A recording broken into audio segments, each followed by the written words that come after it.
Thank you. Thank you so much for joining the lesson. We're going to look at mathematics, paper 1, section 2. It's a very good paper whereby we've already covered the section 1 of this paper. Those who have been following up with our programs, they know very well that the section 1 of this paper has already been covered. If you didn't follow up, please take time and check what we said about every question in this section 1. So we're going directly to the section 2 of this paper, 50 marks, but we're going to discuss all the questions so that at least you may see that every question is doable. But now, when you go in the exam, make sure that you choose your best 5 questions. In this platform, we shall discuss all the questions. So let's get started. Remember to subscribe. Remember to share with your friends. Remember our hashtag. Whenever you are following and you learn something, please type your message as I am learning. If you're getting something, give us your comment that I am learning. Number 17. Students at Masomo JS were told to choose 1 out of 3 sports options: basketball, tennis, or swimming. The ratio of the students that chose basketball to tennis was 2:1, while the ratio of the students that chose tennis to swimming was 3:4. Now, the number of students that chose tennis was 9. Sorry, this was missing. So the number was 9. Okay. Find in part A, Roman 1, the ratio of the students that chose basketball to the ones that chose swimming. So let us look at the approach that we are supposed to give to the first question. So what we have here is the first ratio that is given is basketball to tennis. So basketball to tennis. Then we also have tennis to swimming. So from tennis, we can include swimming at this point. I know people can remember very well how we entered these compound ratios in book 1 mathematics, that is from 1 work. So 2:1, that is the first ratio. The second ratio is 3:4. 3:4. So now we can come up with a ratio for the 3 quantities. So 2 times 3, that is 6. Then 3 times 1, that is 3. Then 4. So the ratio is 6:3:4. That is the ratio of basketball to tennis to swimming. After establishing that ratio now, we can now single out basketball to swimming.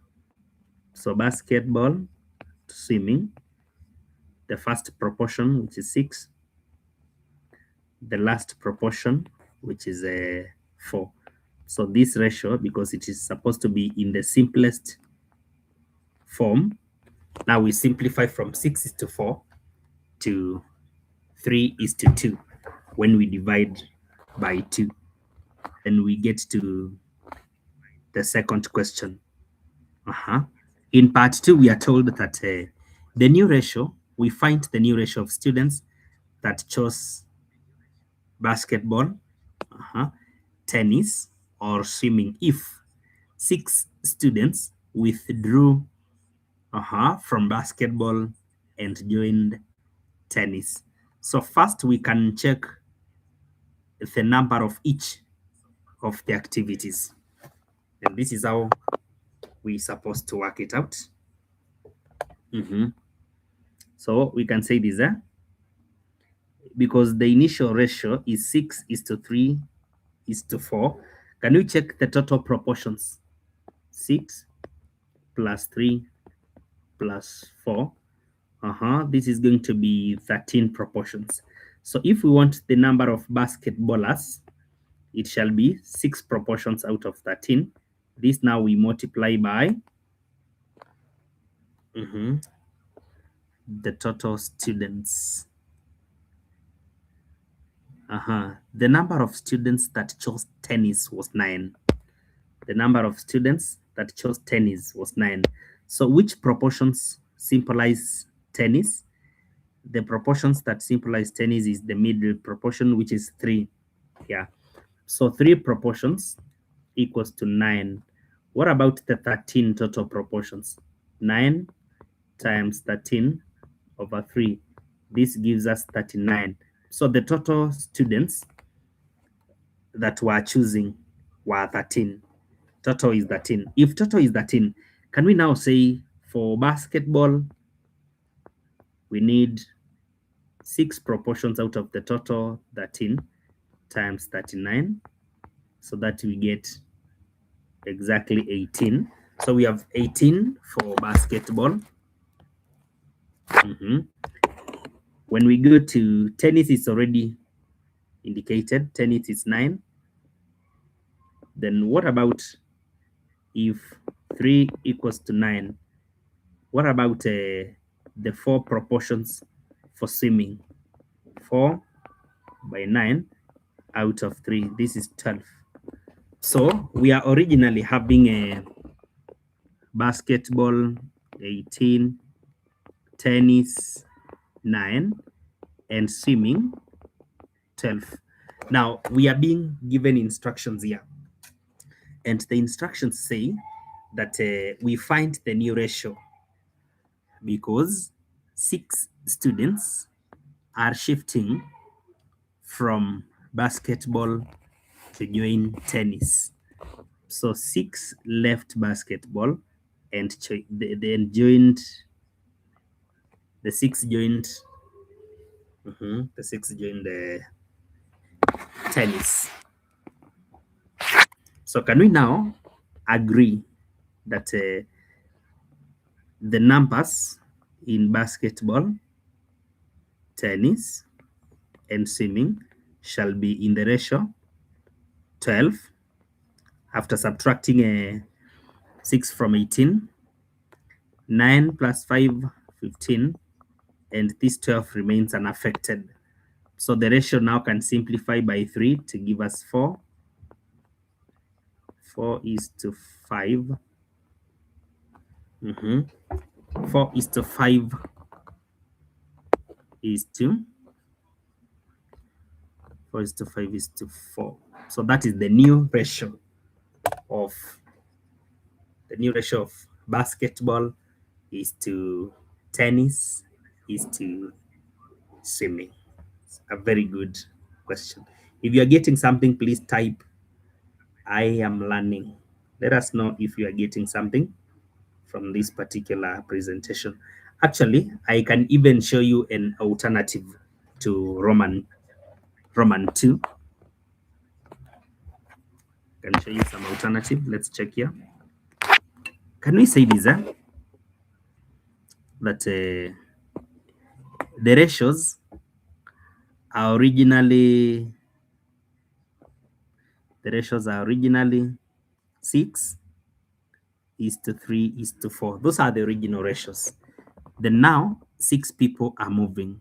And we said 3 proportions of tennis from the original ratio equals to 9 people, meaning that 1 proportion is going to be equal to 3.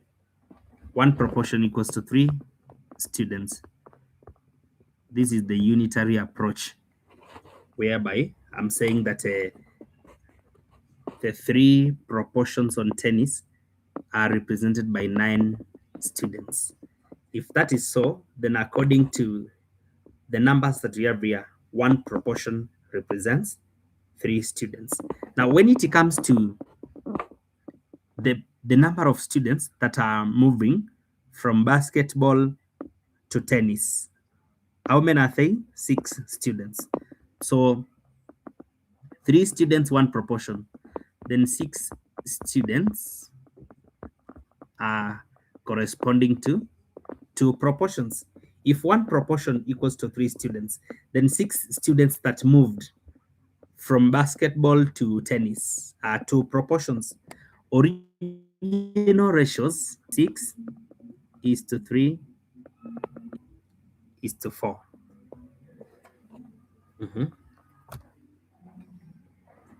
Original ratios are 6:3:4.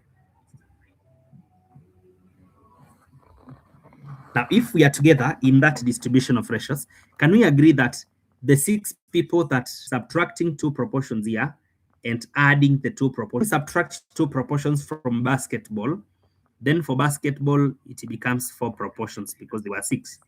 And adding the 2 proportions to the number of tennis, which was 3, now becomes 5. And this 4 here remains unchanged. So we can directly use the proportions and get the same answers. Remember to write that I am learning. If you're learning something, please show us on the comment section. Then we check part B together of this question. Now, the school wishes to ferry all the students that chose swimming to a gala 25 kilometers away using 1 van. Consider that as very key. One van that can carry a maximum of 10 students per trip. The van uses 3 liters of petrol that costs 214 shillings per liter in every 20 kilometers. Calculate part 1, the number of trips needed to ferry the students to the gala. The number of students, the number of trips. Remember, those that chose swimming are 12. So the students are 12.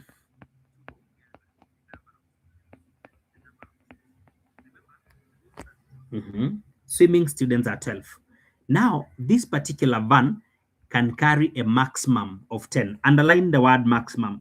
That means the 12th person cannot be accommodated in this particular van, meaning that they have to make 2 trips by all means.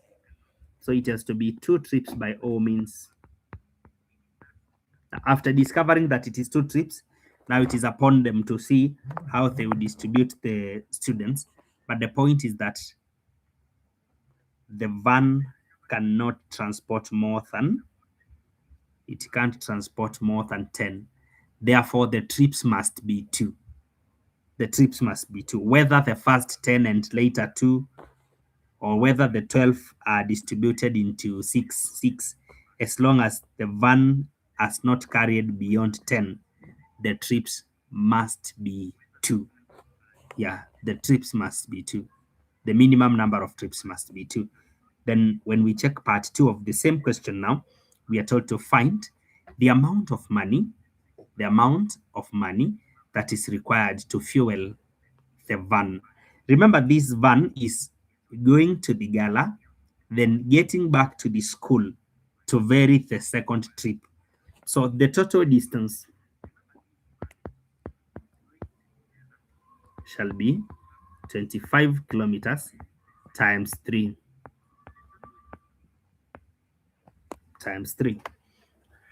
75 kilometers. I want us to agree on that. The van is making a journey to the gala, carrying the first trip. Then a second journey is back to the school to pick the second group. And now the second group is taken to the gala, meaning that total distance covered is 75 kilometers. You know, there are people who will consider 25 for the first journey, and they will start thinking that the other journey is also 25, without accounting for the distance the car will move. The van shall move back to yeah, back to this school. Right. So now we are talking about 75, the total distance, out of 20. 75 out of 20 in every 20 kilometers, so that you may know the groups of 20 kilometers in this total distance. Then each per 20 is now consuming 3 liters. The van uses 3 liters in every 20. So it uses 3 liters. So times 3, we'll get the total petrol in liters. Then now each liter, each liter is costing 214.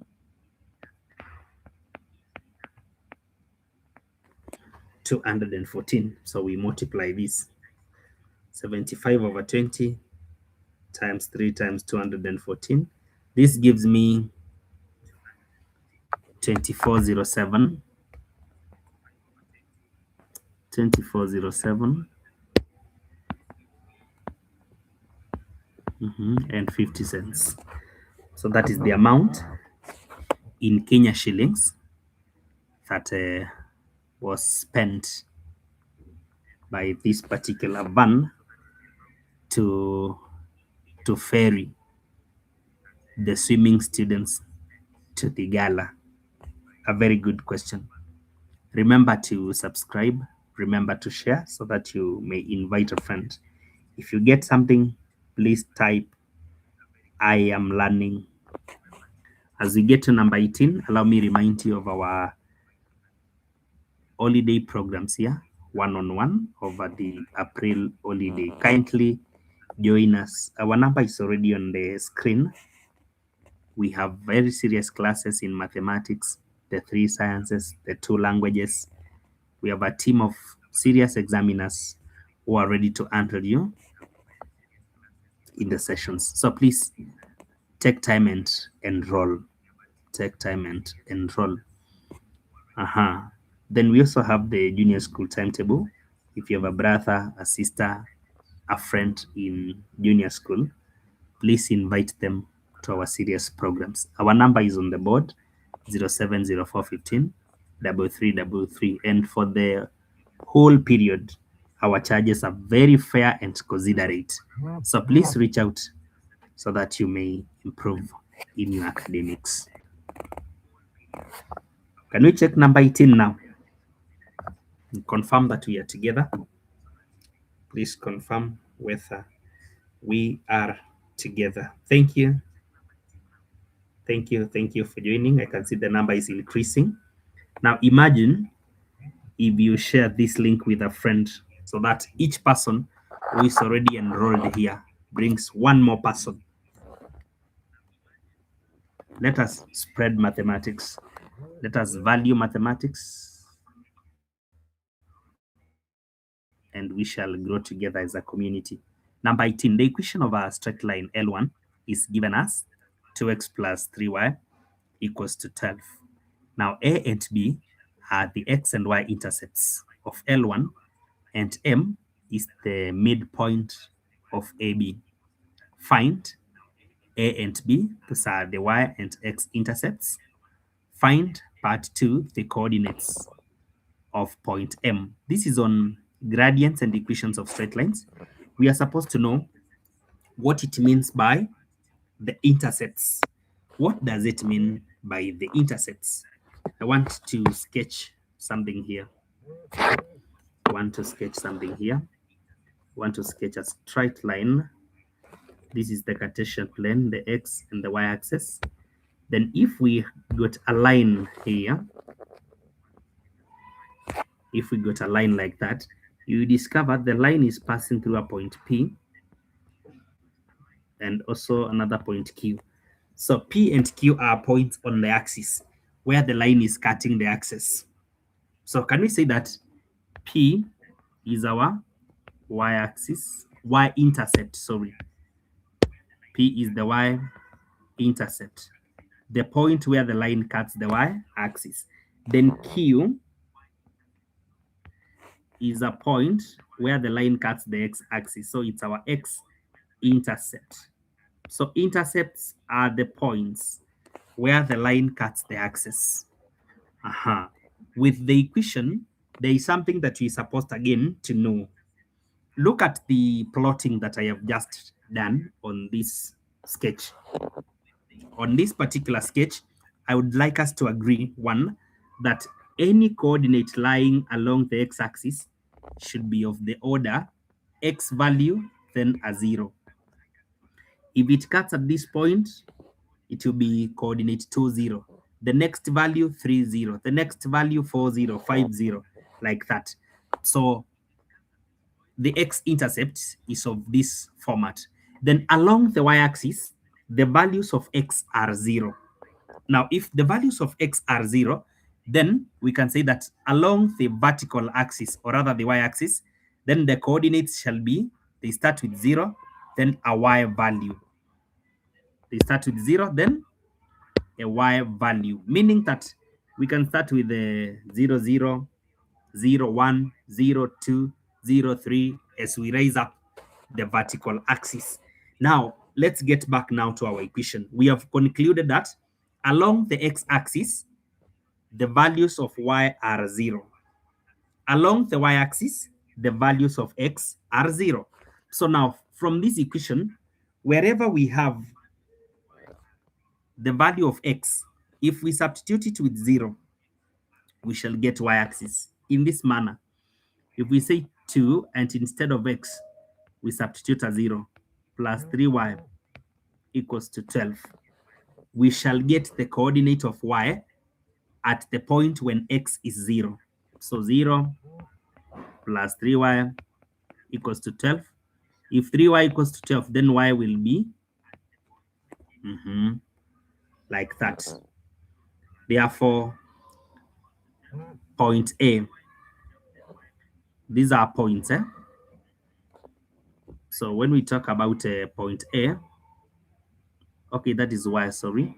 So it is A and B respectively. So that was B now. So the B coordinate shall be 0, 4. So this particular line cuts the y-axis at y equals to 4. Then we go to the next thing and find the x-intercept, whereby on the x-intercept, the value of y is 0. So 2x plus 3y becomes 0 there, equals to 12.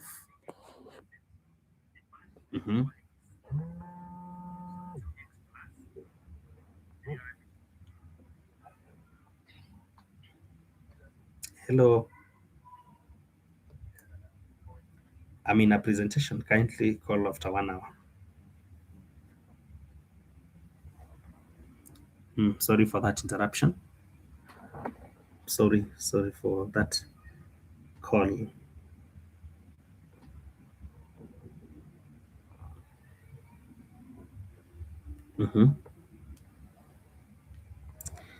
Yeah, we can now continue.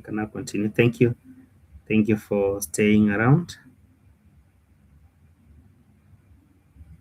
Okay. So that to remain with x, we divide through.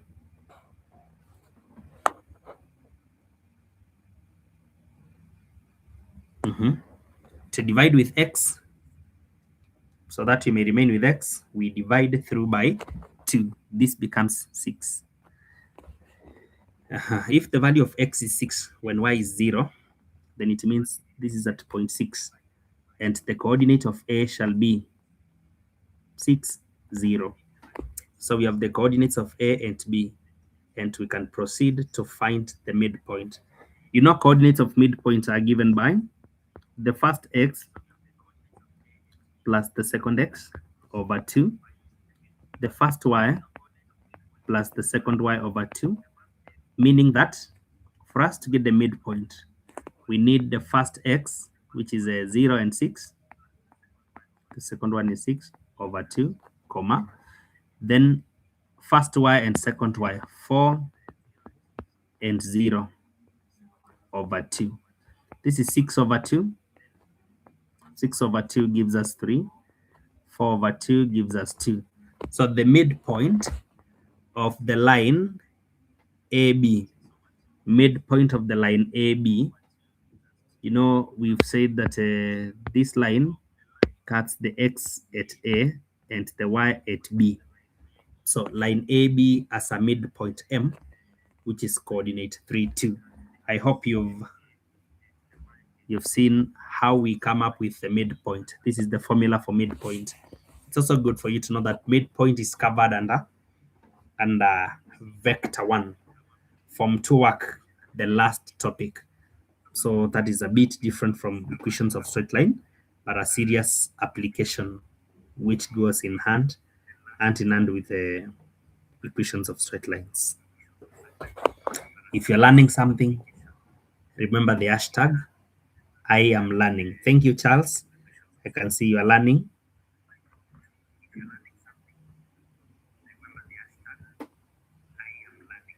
So please type that I am learning.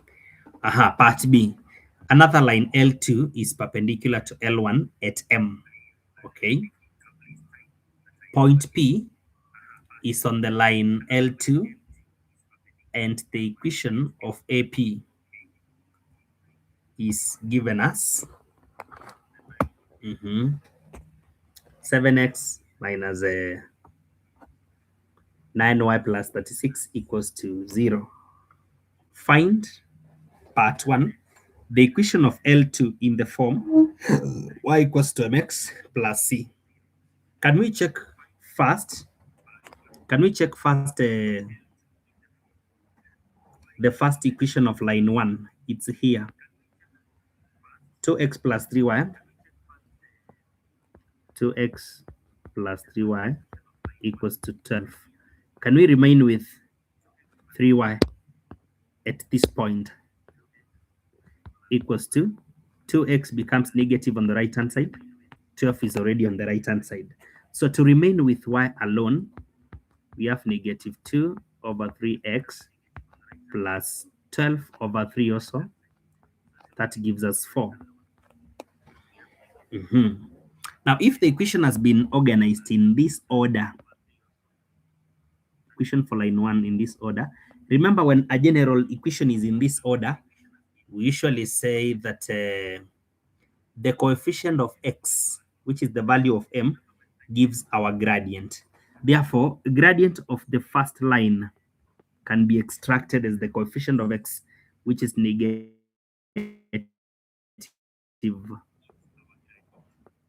Negative 2/3.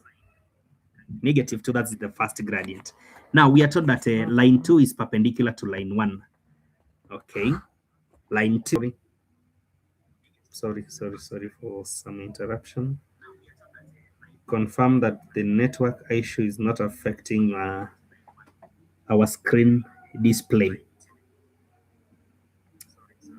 Please confirm whether our screen is intact and well cast.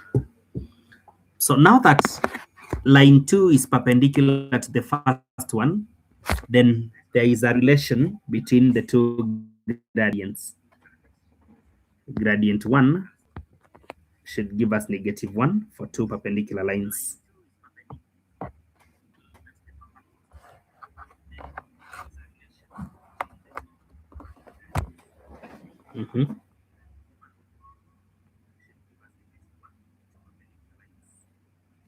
So gradient 1 times gradient 2 should give us negative 1 as long as the two lines are perpendicular.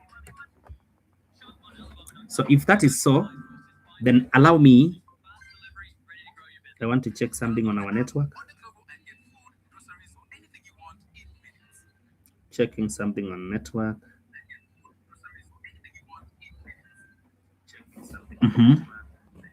So the first gradient is negative 2/3 times the second unknown gradient. They should give us negative 1. To remain with the second gradient, we should multiply through by negative 3/2. So the negative cancels and the gradient becomes 3/2. So gradient 2 is 3/2, such that when multiplied by the first gradient, we get -1. That applies for perpendicular lines. So the second line is perpendicular to the first one at point M. And point M, we have the coordinate there. So we can let another general coordinate xy so that the gradient is expressed for us to come up with the equation. So gradient of 3/2 is given by change in y minus 2 out of change in x minus 3. Then we do cross multiplication. We do cross multiplication. 2 multiplies y minus 2. Then 3 multiplies x minus 3. 2y minus 4 equals to 3x minus 9. That is after expanding. 2y equals to 3x, then minus 9 plus 4 becomes minus 5. You see? Then this shall be y equals to, when we divide through by 2, 3/2x minus 5/2. You see, you can narrow this equation into 1.5x and 2.5 at this point. So we have the equation. That is how we handle equations when the two are perpendicular to one another. We say that gradient of one multiplied by gradient of the other should give us -1. Then after applying that principle, as long as there is one gradient, then finding the second gradient becomes very easy. Thank you. Thank you. If you are learning, you can give a comment. Then please remember to share so that you may invite somebody to this particular broadcast. It's a good question, and we're going to learn a lot before the end of this paper. So you better invite a friend. We're going to cover a lot. Now, coordinates of P are supposed to be worked out, and we're supposed to get back to the instructions. Point P is on L2. Point P is on L2. Just look at that. Point P is on L2. Point P is on L2. And the equation of AP, equation of A to P, is given by, we have the equation of AP. Okay. We have the equation of AP. So let's interpret that. Actually, getting back. Thank you. Thank you, Faith, for admitting that you're getting something from shifting grades. So another line, L2. Okay, that one we've done. Then point P is on L2, such that AP is having some equation. So look at this. You know, I gave a sketch of AB. So now we are having another equation here. This is L2. Let me actually give it a blue. This is L2. This was L1. Okay, yeah, like that. So L2 now, it passes through M, and it also passes through another coordinate P from A to, you know, there's A to P like that.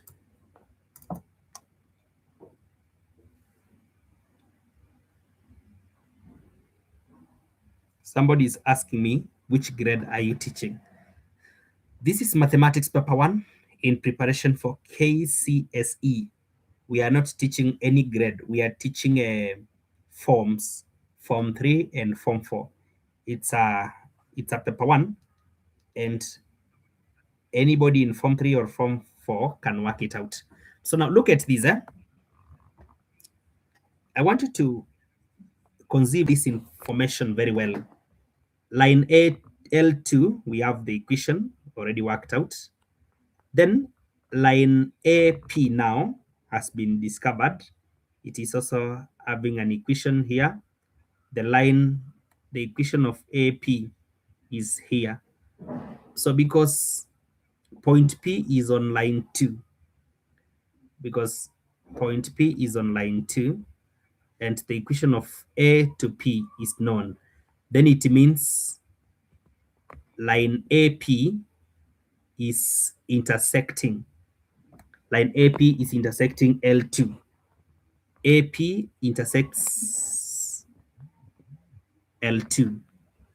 Line AP meets line 2 at point P, because we are told that point P is lying on line A2. It lies on line A2. So line L2, anywhere there we can have P. Then we are also having A to P given as an equation, meaning that they are meeting, the two lines are meeting at P. So in other words, we're going now to find the point of intersection of two lines, L2 and AP. L2, which is here, and line AP, which is here. So line AP can be our L3. Yeah, L3, like that. So we are supposed to solve y equals to 1.5x minus 2.5, and the other line is 7x minus 9y.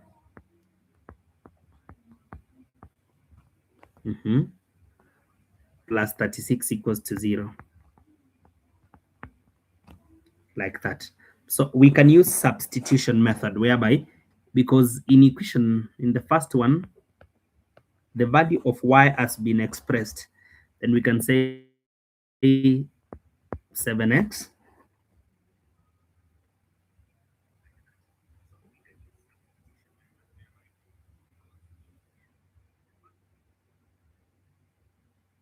mm-hmm. 7x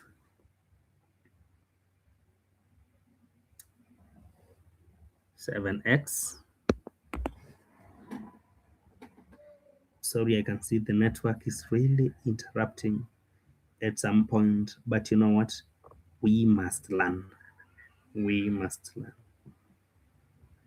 Yes, I teach junior school and your lessons have been uploaded. Thank you for that question. Please get to our channel, Shifting Grades Online School, and access content of all the levels. There is content from all the levels. So please make sure you follow up keenly. 7x minus 9. Instead of y, we substitute plus 36 equals to 0. 7x minus, see, we are talking of 9 times 1.5, and this is exactly 13.5. And this becomes now positive. Remember, this is 2.5. 9 by 2.5, it becomes positive 22.5 plus 36 equals to 0.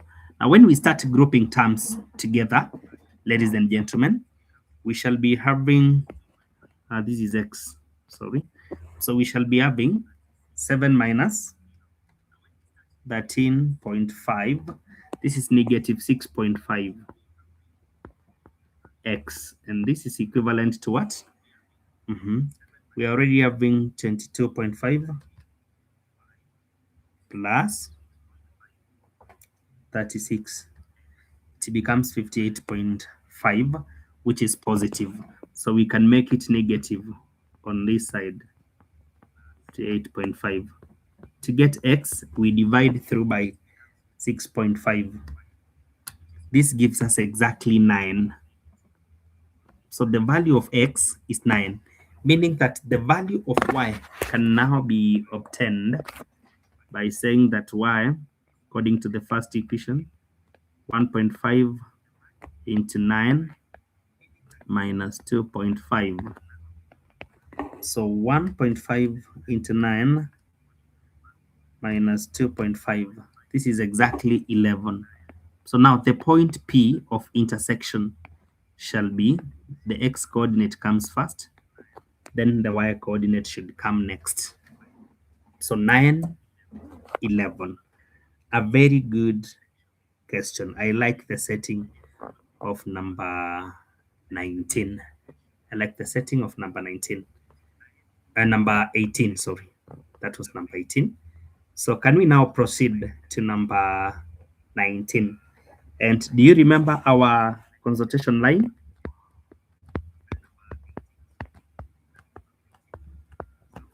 And you still remember that we have interactive classes via Google Meet? Very interactive, very healthy for your academics, very affordable. So please reach out so that you may enroll to our serious classes here. Each level is having their own timetable, very independent. So kindly reach out so that we may know how to help you. Number 19 now. Now, given that matrix A equals to 2x, 1, 3, and matrix B equals to 4, 3, 2, 2, and that the determinant of AB is 16, find x. We're supposed to first understand how to multiply matrices, and also we're supposed to understand what a determinant is. Let's get going. So we are supposed to know that so you first August again.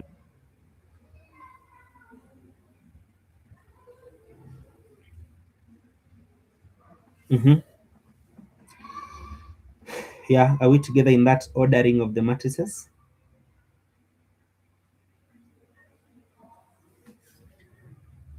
Please confirm whether we are together. Then after that now, ladies and gentlemen, we can now proceed to multiply matrices. Let us proceed to multiply the matrices. So to multiply these two matrices, we need every row times column, sorry.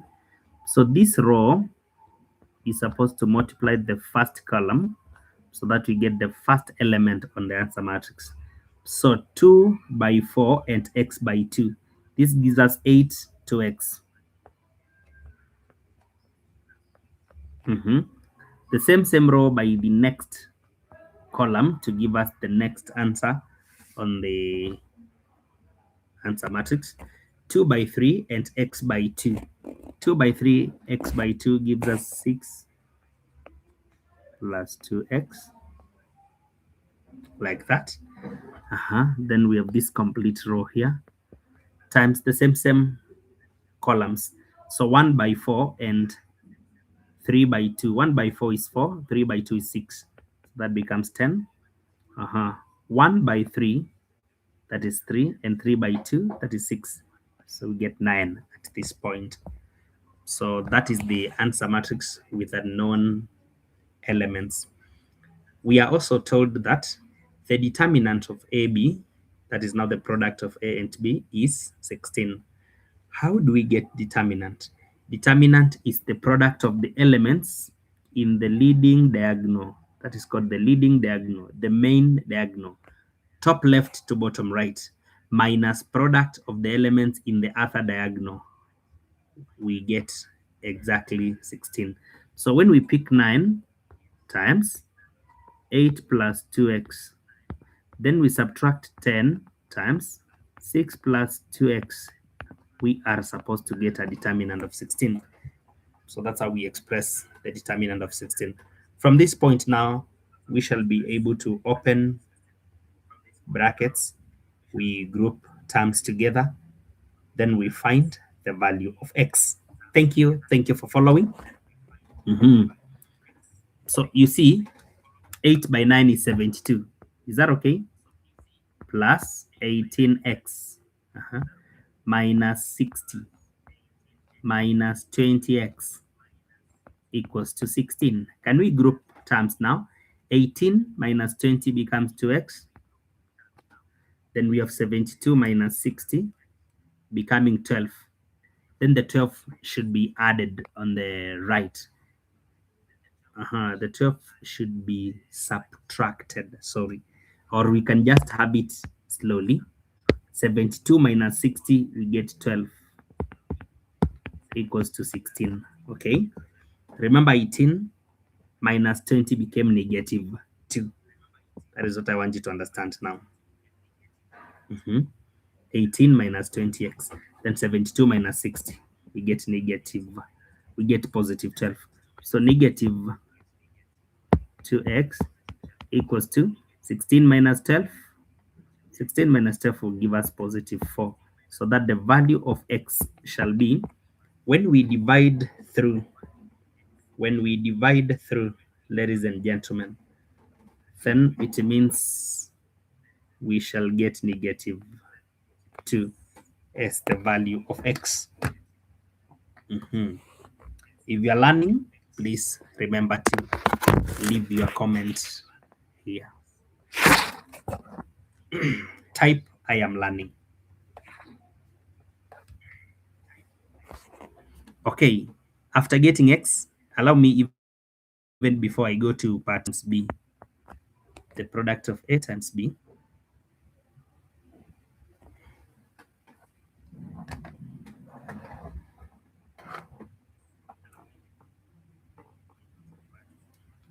times b equals to 8 plus 2x. You see, the value of x has been known. So 8 plus 2, then x is negative 2. This becomes 4. Part should be 6 plus 2 into negative of AB is equal to 4, 2, 10, and 9, like that. Thank you. Thank you for choosing to learn with us. Thank you for choosing to be around. This is the best platform ever. So we can now proceed. And thank you for subscribing. Thank you for subscribing. If you have not yet subscribed, please do so as we transition to part B of number 19. If you've never subscribed to Shifting Grades, take a bold step of supporting this platform by giving it a subscription. Yeah, by giving it a subscription. Okay, so can we now proceed? Can we now proceed? Please confirm that you are hearing us clearly. Confirm that you are hearing us clearly, loud and clear, so that you may have an easy time when working out all these.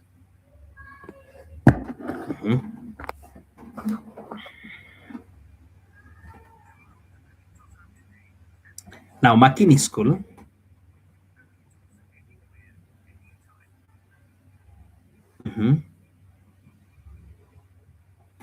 Makini School bought 40 dozens of single-ruled and 15 dozens of square-ruled exercise books for a total of 81,900 from Bookshop A. Now, when the school reordered for 35 more dozens of single-ruled and 20 more dozens of square-ruled exercise books from the same bookshop, they paid 78,660 after being allowed a discount. So in this second case, there is a discount. All right. Taking X to represent the number of dozens of single ruled exercise books, and Y to represent the number of dozens of square ruled exercise books. Find part A, or part 1, the two equations representing the above information. I don't think we are representing the dozens. We are representing the cost of a single ruled book exercise. That is we are representing the cost of a dozen. The cost of a dozen, not the number of dozens, because the number of dozens is given 40 dozens, 15 dozens, like that. So 40 dozens for single ruled, and each dozen is costing, for the single ruled, is costing X plus 15 dozens. Each dozen costing Y, and this led to a total of 81,900, equation 1. Then in equation 2, now we will talk about 34 dozens. Is it 34? No, 35. Times each X, then 20, each costing Y. They are supposed to cost what? So we first ignore the discount, because there is what this particular stock is supposed to cost without the discount. If the discount was 5%, it means that is 95%. And that is 78,660. What about 100% without now the discount? 78,660 times 100 over 95. So we can check that. 78,660 times 100 over 95. This gives us 82,800. So this should cost 82,800. Number 2. So we have two equations representing the information. Two equations representing the information.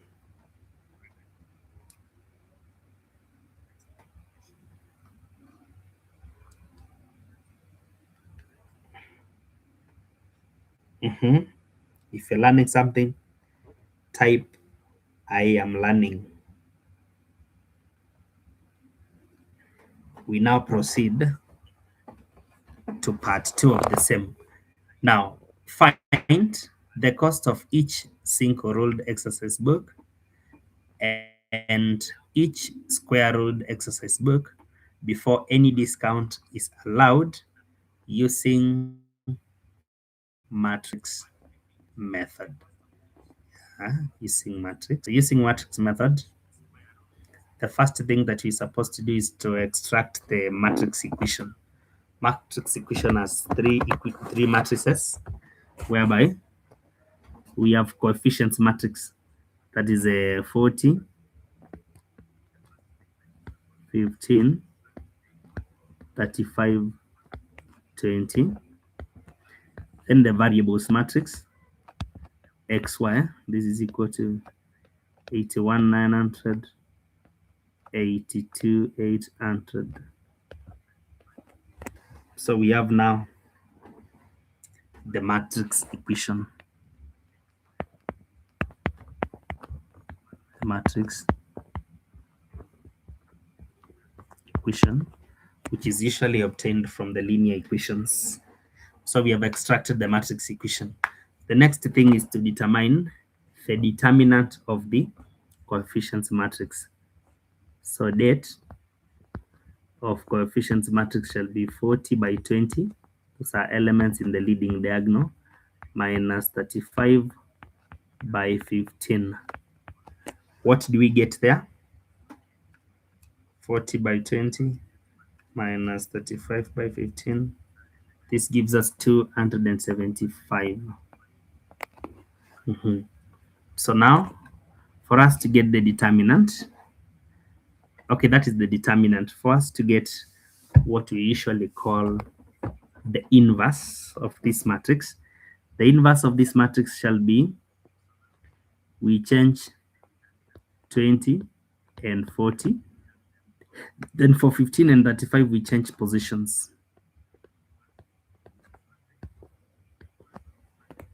After such a reversal, now we divide each element by 275. So this is now the what? The inverse. This is now the inverse of the coefficients matrix.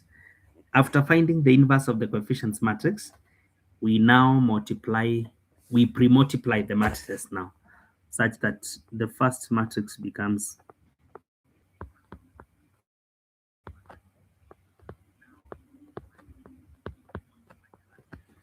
look at that.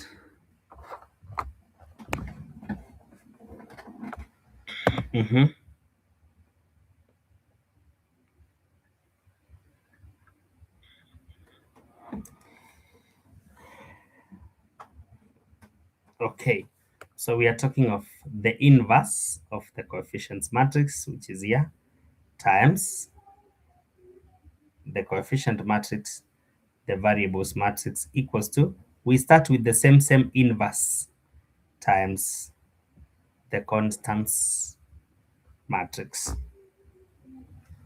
Is that okay? Are we together there? Are we together there? Okay, if yes, we can proceed. Now we know that a matrix times its own inverse gives us the identity matrix. So this becomes 1, 0, 0, 1. When we multiply a matrix and its own inverse, we get the identity matrix. This is equal to, we can perform multiplication on the other side, row times column. You see the column is only one. So 20 into 81, 900, negative 15 into 82, 800. 800. Yeah, 82, 800. This gives us, there's 1/275. So this gives us 396,000. On the other side, we have a row times the same column. So negative 35 is multiplying 81,900, and positive 40 is multiplying 82,800. Now this will give us 445,500, like that. Again, we know that this is the identity matrix. Whenever it multiplies a matrix, the matrix remains unchanged, unaffected. So now the other side, we can divide by 275. We get here 1620, and also 396,000 divided by 275. We get 1440. 1440.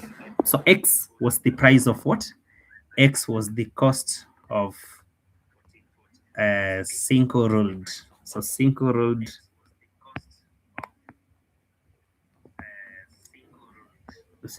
dozen cost.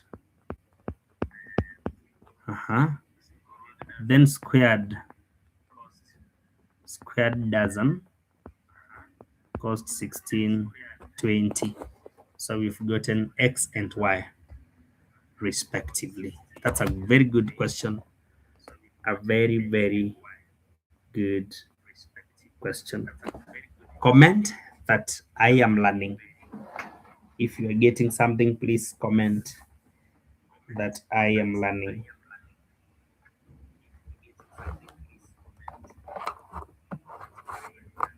You can see the number that is following.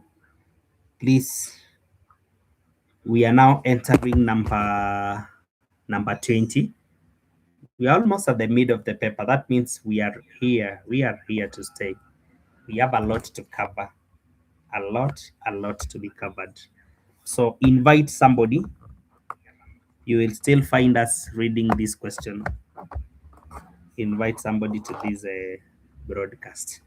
And as you invite them to this broadcast, remind them of our one-on-one classes via Google Meet.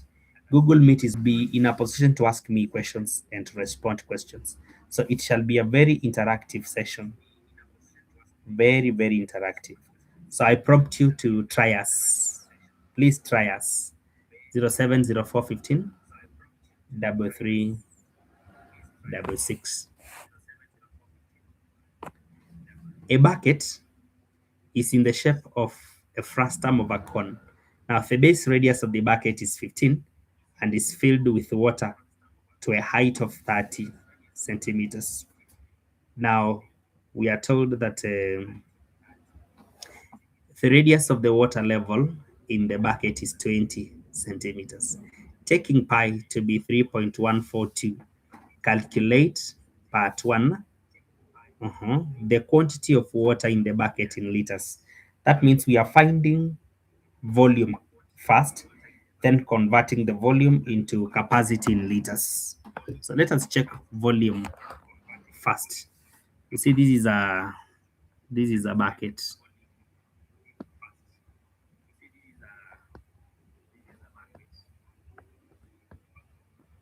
That's a bucket. Now this bucket is having a base radius of 15. So the base radius here is 15 centimeters and is filled with water up to a height. The height here is 30. Then the top radius, okay, actually the bucket is longer, only that now there is a water level. So according to water level, the radius at the water level is 20. So for us to get capacity, we should talk about volume, whereby we extend this particular frustum so that you may talk about the cone from which it was obtained. So if this is let to be small letter h, we can apply similarities and enlargements, whereby we say for the frustum, whereby capital H is 30 and a small unknown h, then we can say that capital H, 30 plus h, out of small letter height, the height that was cut for us to obtain the frustum, equals to the ratio of the bigger radius, 20, out of the smaller radius of 15, the smaller radius of the cone that was cut for us to obtain the frustum.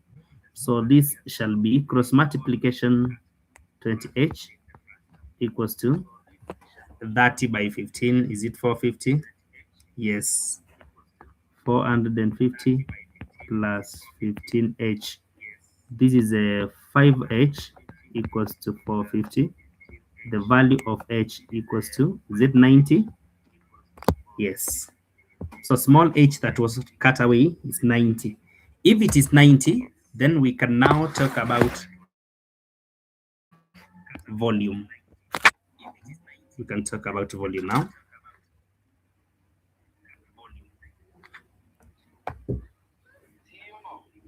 So when we talk about volume of a frustum, it should be, in this case, we have a circular base. We have a circular base. So since it is circular, let us talk about a third pi r squared. A third pi r squared. And so pi small radius squared times a small h, that is the smaller cone which was cut off. Thank you, Terry, from FSK, that is French School Kamusinga.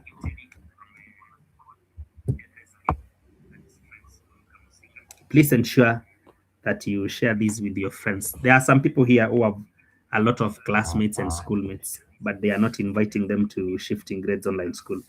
Please make sure that in the next broadcast, your classmates are on board. A third, we've been advised to use 3.142, a radius of 20 times 20, that is the meaning of squared, minus a third pi, a radius of 15 squared.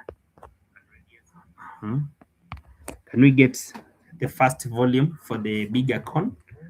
A third times 3.142 times 20 squared. This is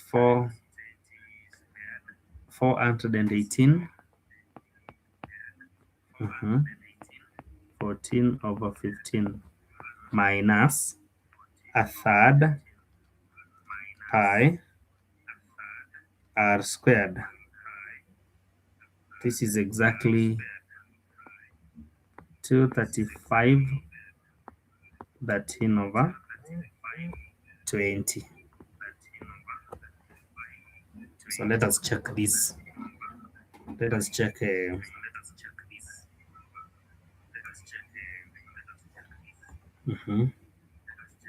418 14 over 15. Then we subtract this answer, and I'm getting exactly 183 and 17 over 60. These are cubic centimeters. Then now we have to convert these to, we are supposed to convert this to liters. We know that 1,000 cubic centimeters give us 1 liter. What about 183 and 17 over 60 cubic centimeters? 1 times 183, 17 over 60, divide by 1,000. So when we divide this value by 1,000, ladies and gentlemen, I'm getting 0.18328, then 3 recurring now begins at that point. Liters. So that is the capacity in liters. Capacity in liters. We are also told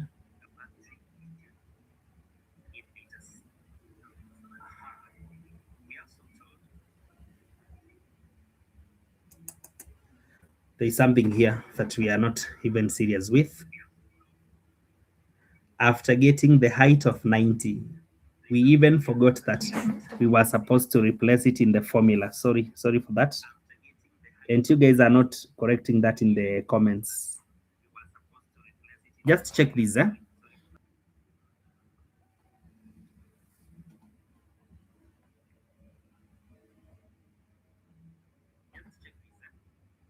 The 90 that you're getting here, so that gives us 120, so times 120 here. And in the other case, there is a 90 at this point. So the first one multiplies by 120, the second one by 90. Let me check the two values multiplied.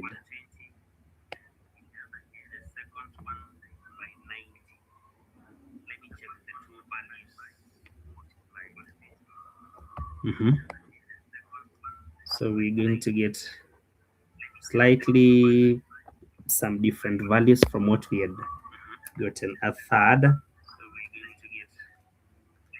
times pi r, which is 20 by 20, then times 120. This gives us a whole number, 50 to 72 minus a third multiplied by pi multiplied by 15 times 15 times 90. This is also a whole number, 21,087.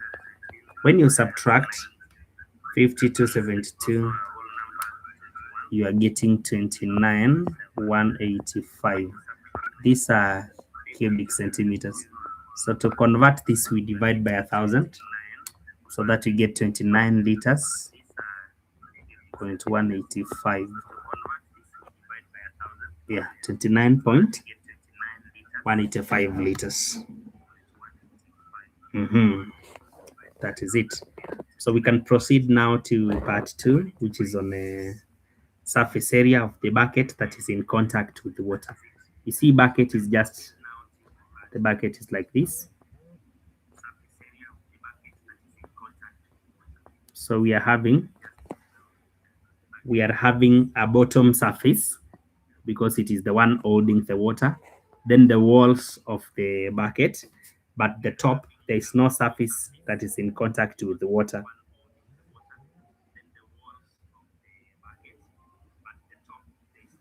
Thank you for the question. This is a volume and surface area of solids. Volume and surface area of solids. I may not manage to read all the comments. Please remember to raise a concern whenever you don't understand something. Use the comments. You use the comment section very well. All right. So about surface area, we can talk about the base first. See, with the base, we talk about pi r squared. Yeah, base radius is 15. All right. So 3.142 times 15 times 15. This gives us a centimeters.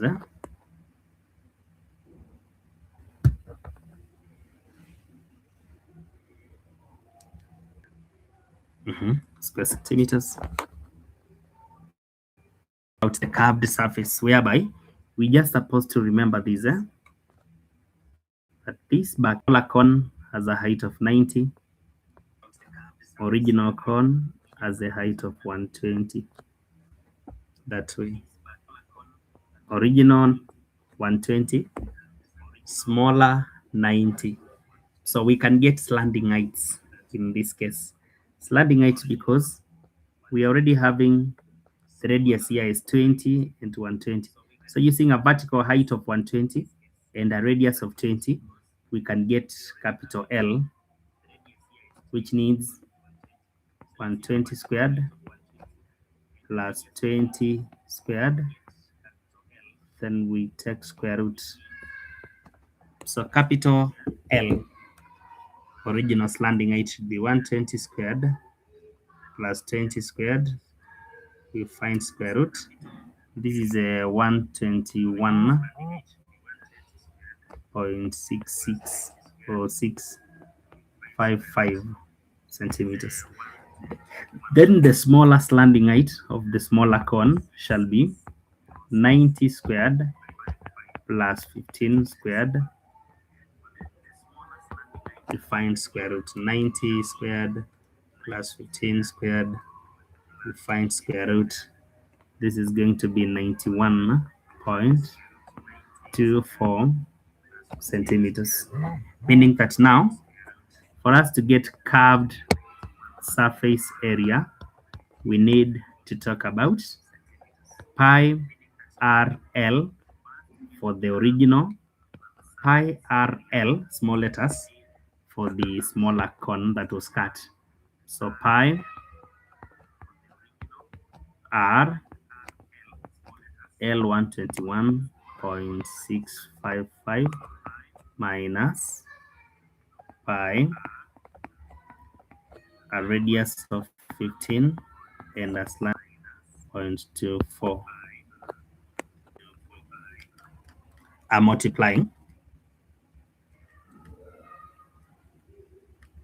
So this is a 7601.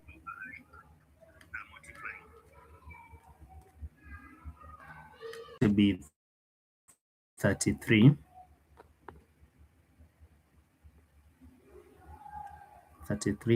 6 square centimeters. That is surface area of the curved. So that total surface area in contact shall be the curved plus the base area, which is 706.95.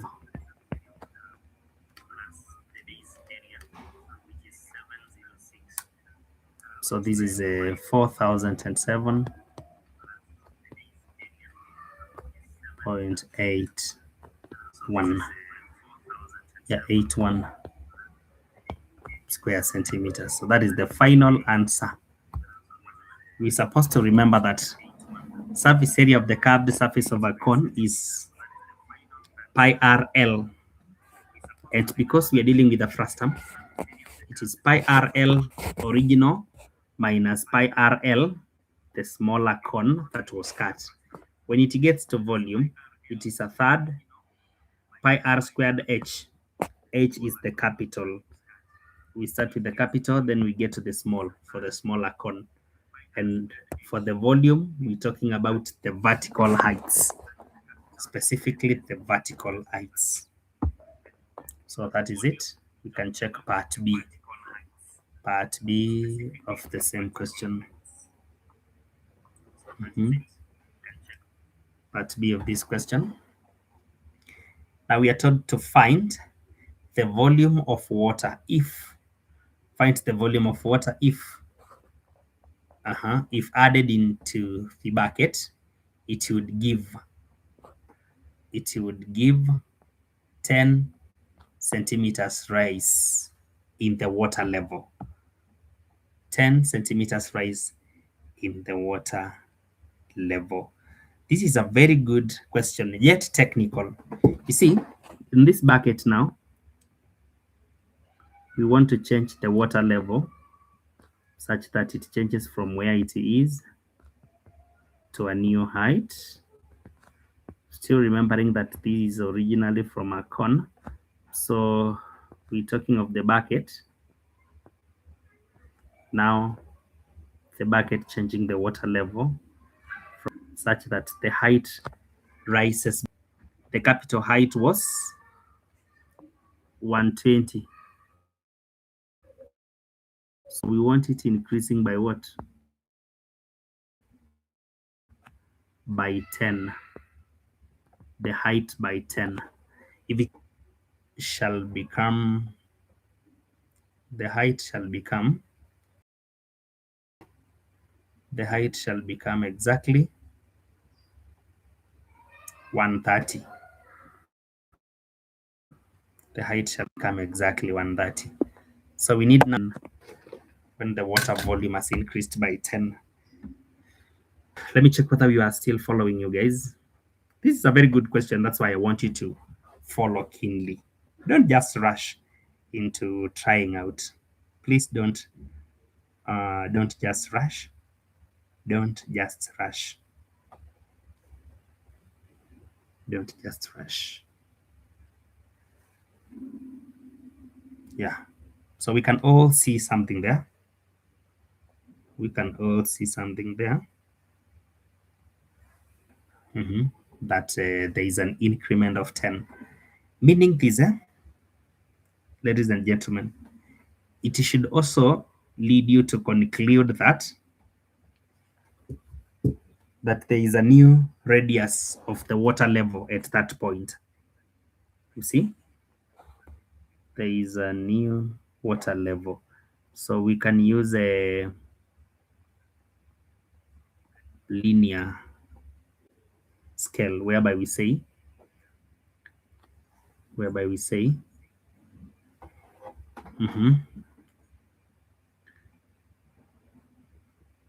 there is a smaller cone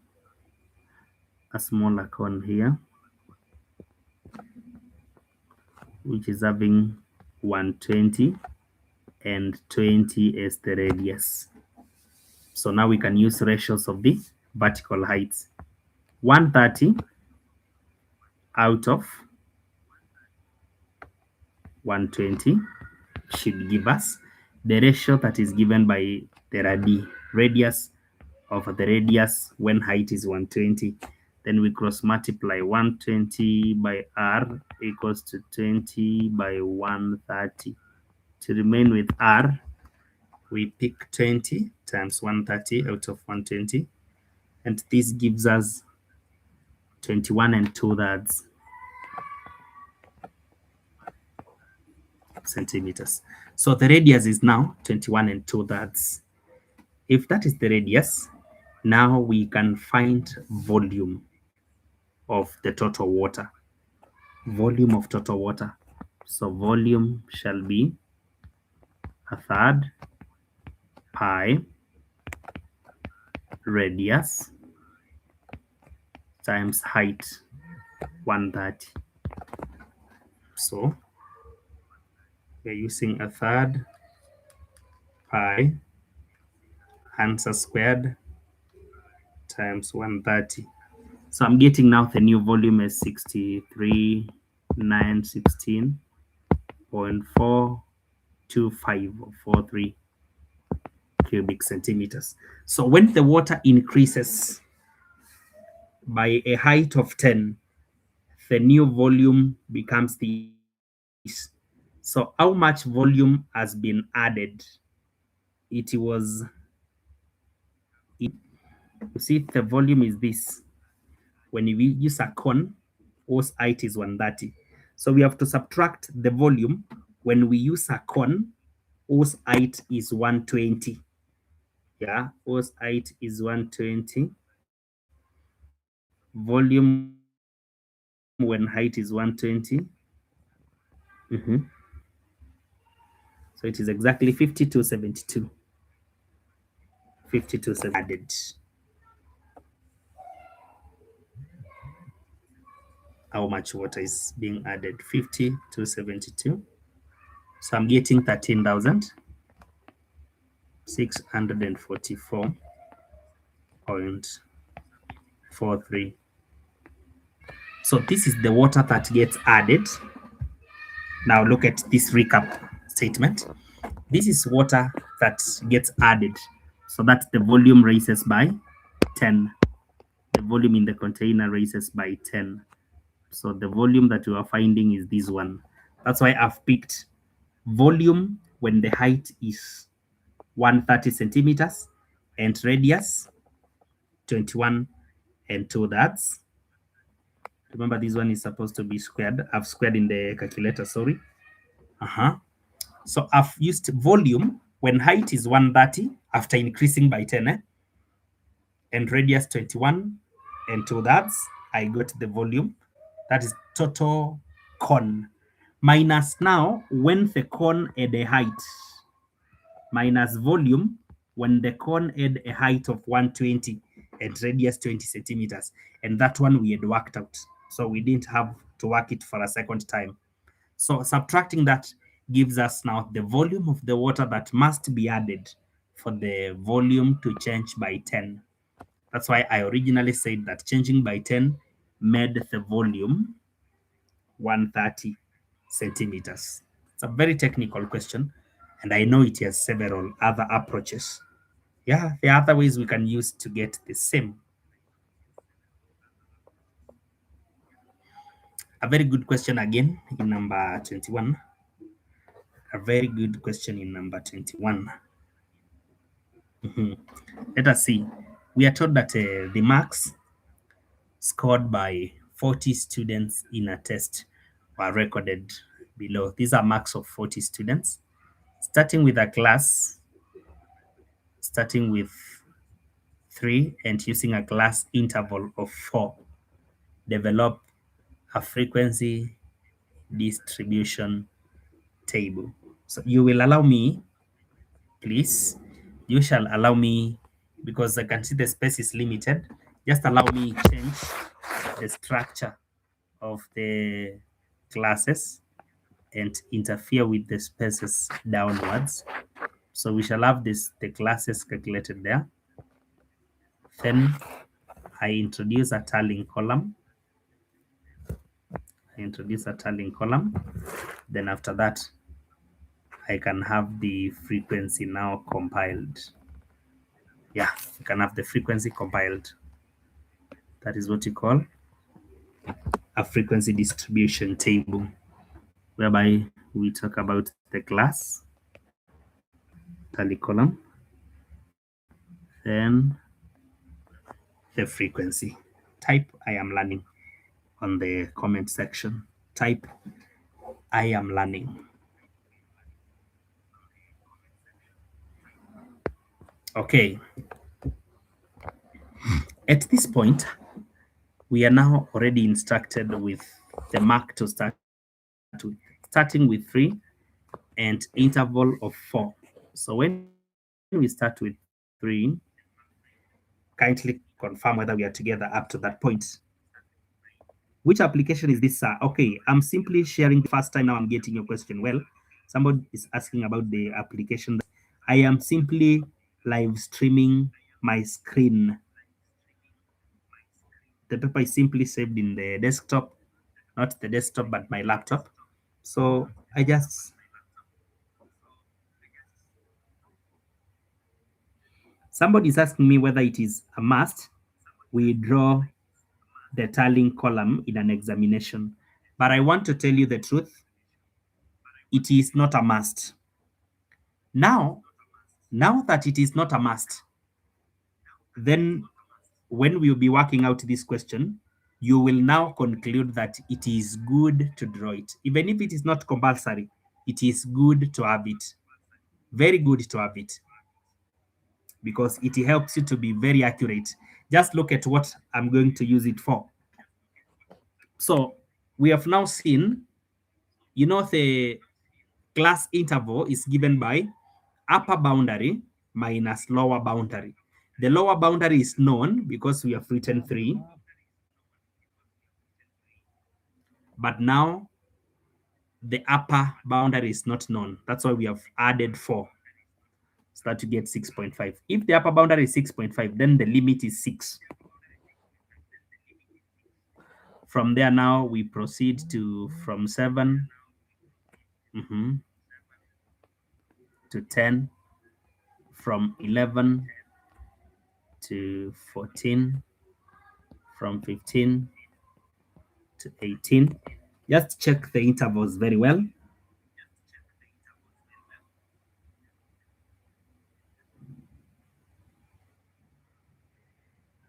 Thank you. I've read your comment. Thank you so much for following us. That is Sean Mutua. I'm grateful. 18. So from 19, we proceed up to what? 22. Then from 23, we proceed up to 20 what? 7.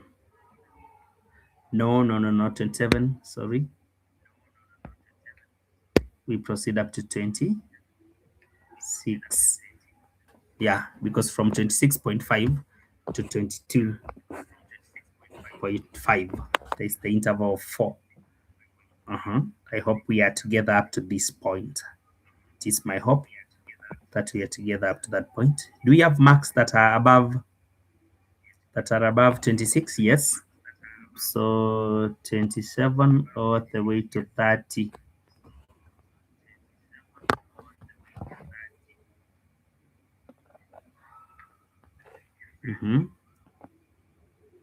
Allow me again. Allow me partition every class to be on its own, just to improve on my accuracy.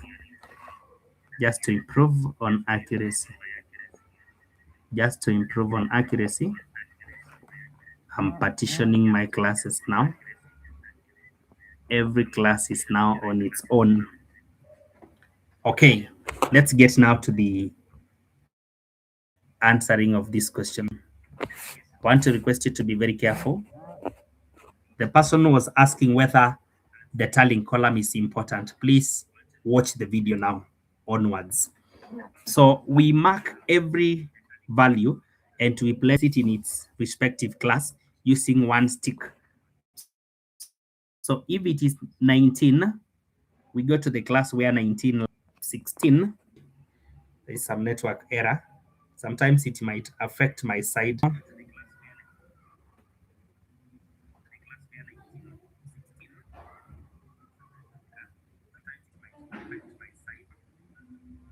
Mm-hmm. 16, then we place it in its own class. So 16, the class is here. 19, the class is here. We go there, 10. 5, the first class here. 15, here. Another 15, the same class. 13, this is the class. 23, here is the class. 21, here is the class. 18, here is the class. 11, the class is here. 22, the class is here. 25, 17. Now you see they were already 4, so we tie them like that to show that they are already 5 now. 9 here, 15 here, 12 should be here, 16 here, 22. Where is 22? They are already 4, so we wrap them with the 51 like that. We proceed. This is 15. So 15 should be taken to the class, which is here. 3, the first class. 7, the second class. 12, they are already 4, so we wrap them up. 21 here. 11, we start again there. 8, this one. 7, okay.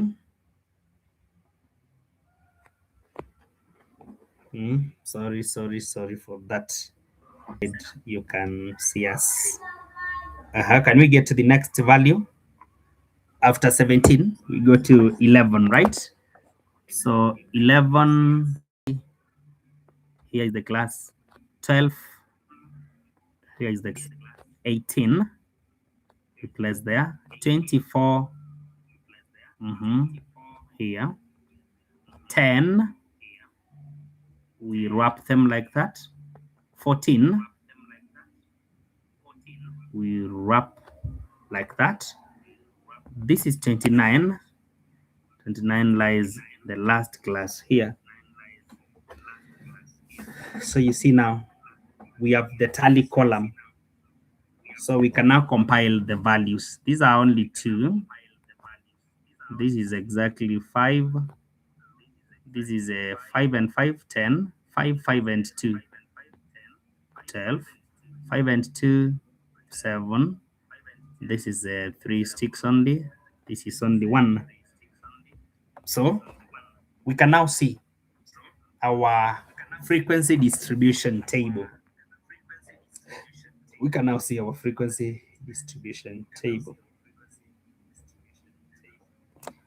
So you've seen that the frequency distribution table is very key. It is very key. It assists you to be very accurate. So can we do this now? Because we are supposed to find the mean, and later we shall also be finding the median. So please allow me find the median first, so that we may convert. We may check the values of CF. You see, it is CF that will tell us whether the values of frequencies were correctly placed.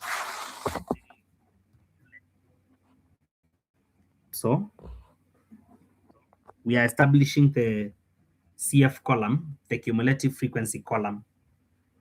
The cumulative frequency column. Cumulative frequency column.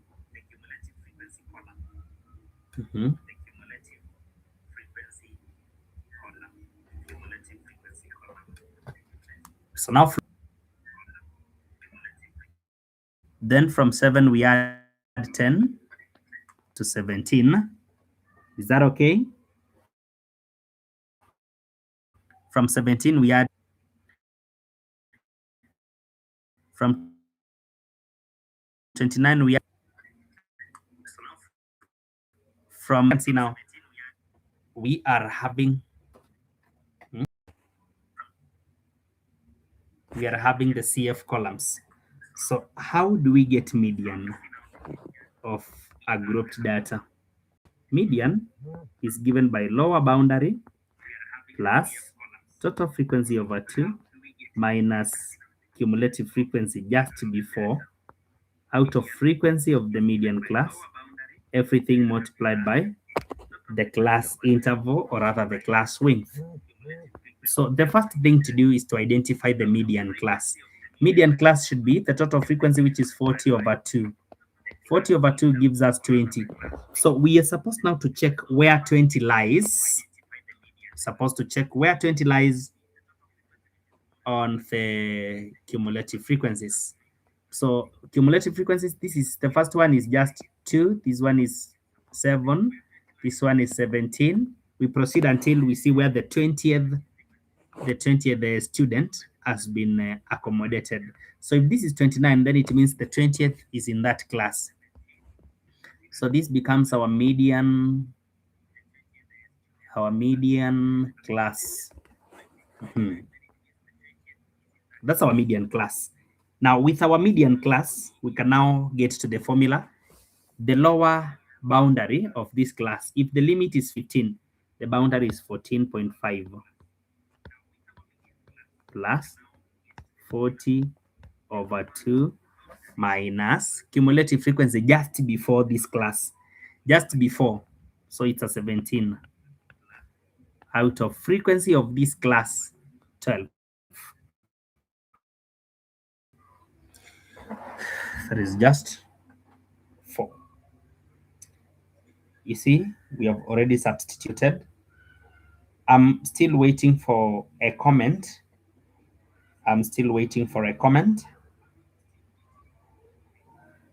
From that student who was asking me whether the tallying column is necessary in the exam, whether the tallying column is a must.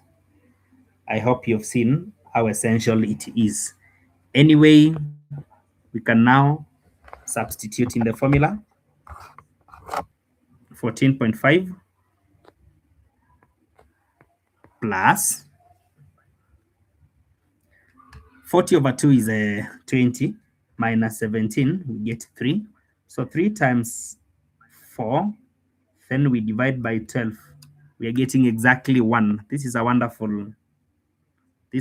median, 15.5. That is the median. Jema labda yako.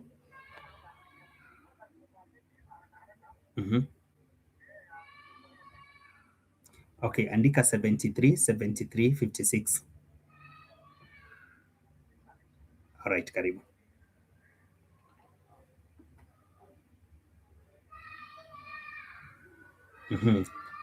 Now we can get back and work out the mean. We have already done the median. We can work out the mean now. We can work out the mean.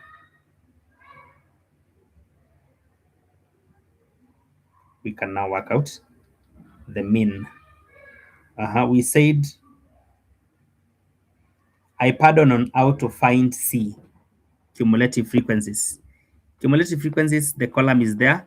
C is the cumulative frequency before the median class. I'm interpreting every variable in the formula. L, lower boundary of median class. N, total frequency. N is the total frequency. Then the value of C is cumulative frequency just before the median class. So if the median class is this one, 15 to 18, then just before the median class, there is a 17. That is what you substitute. Width, W is the class width. F is the frequency of the median class. Frequency of the median class. Then you proceed. Now we're supposed to know that for us to get mean, mean is the average of all the values. Because of the limited space on my right hand side, allow me come up with a value that we call X. X is the midpoint of every class. Midpoint of every class. Midpoint of every class. For us to come up with midpoint, we need to add the 2, 3, and 6. Then we divide by 2. The limits divide by 2, 4.5. The next is 17. We divide by 2. We get 9.5.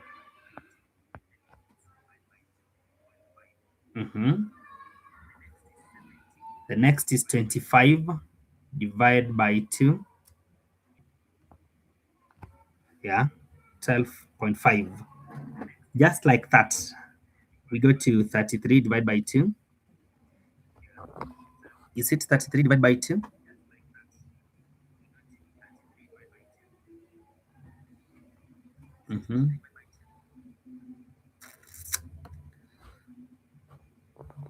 Just a minute. I think there is something I'm supposed to confirm. I think the intervals in the values of x are supposed to be very consistent. Mm-hmm.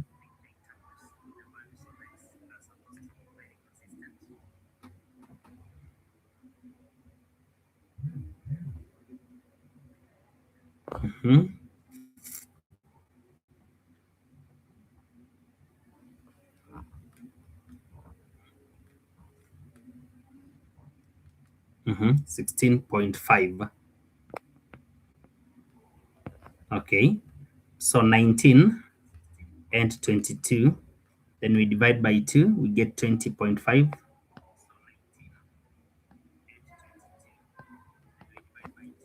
20.5. 23 and 26.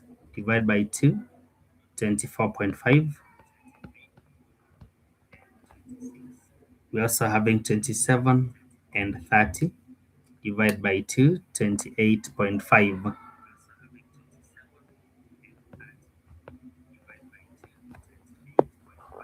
28.5 like that.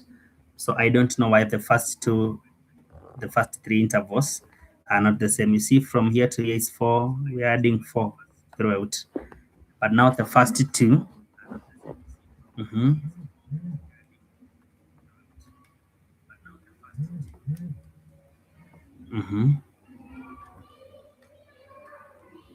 4.5 is okay.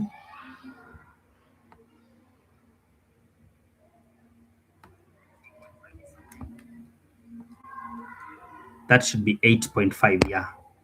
There was that problem. This is 8.5, not 9.5.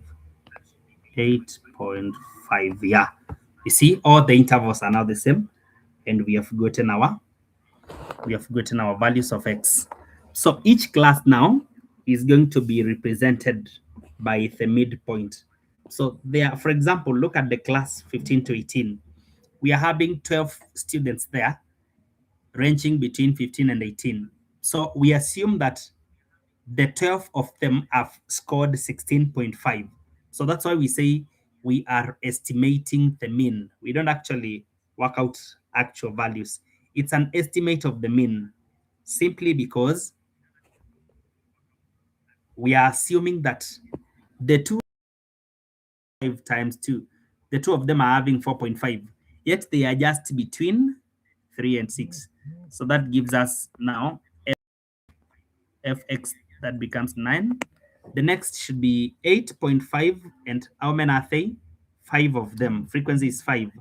So fx now, we are finding fx, that is 42.5. The next is a midpoint of 12.5, and we have 10 of them, so 125.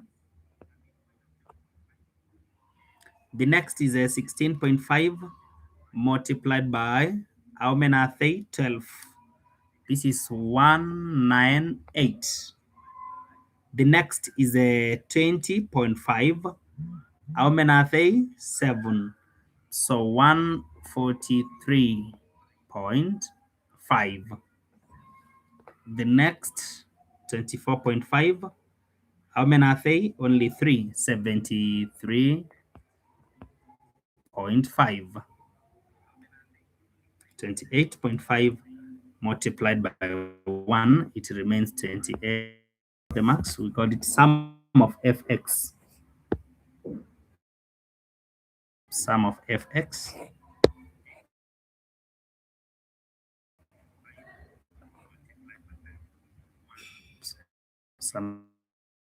Summation of fx So we add up now. 125 plus 198 plus 143.5 plus 73.5 plus 28.5. This is exactly 620. 620. 620. So now we can say mean is usually given by summation of fx out of summation of f. Summation of fx is confirmed to be 620. Summation of f is already 40. Total frequencies is 40. When we divide this, we get again 15.5. You can see the mean is 15.5, the median 15.5. That's a very wonderful coincidence. Please don't start thinking that mean and median are the same values. No, no, no. This is a very rare coincidence. A very rare coincidence. A very rare coincidence. Then there is a part C in that question. There is a part C in that question.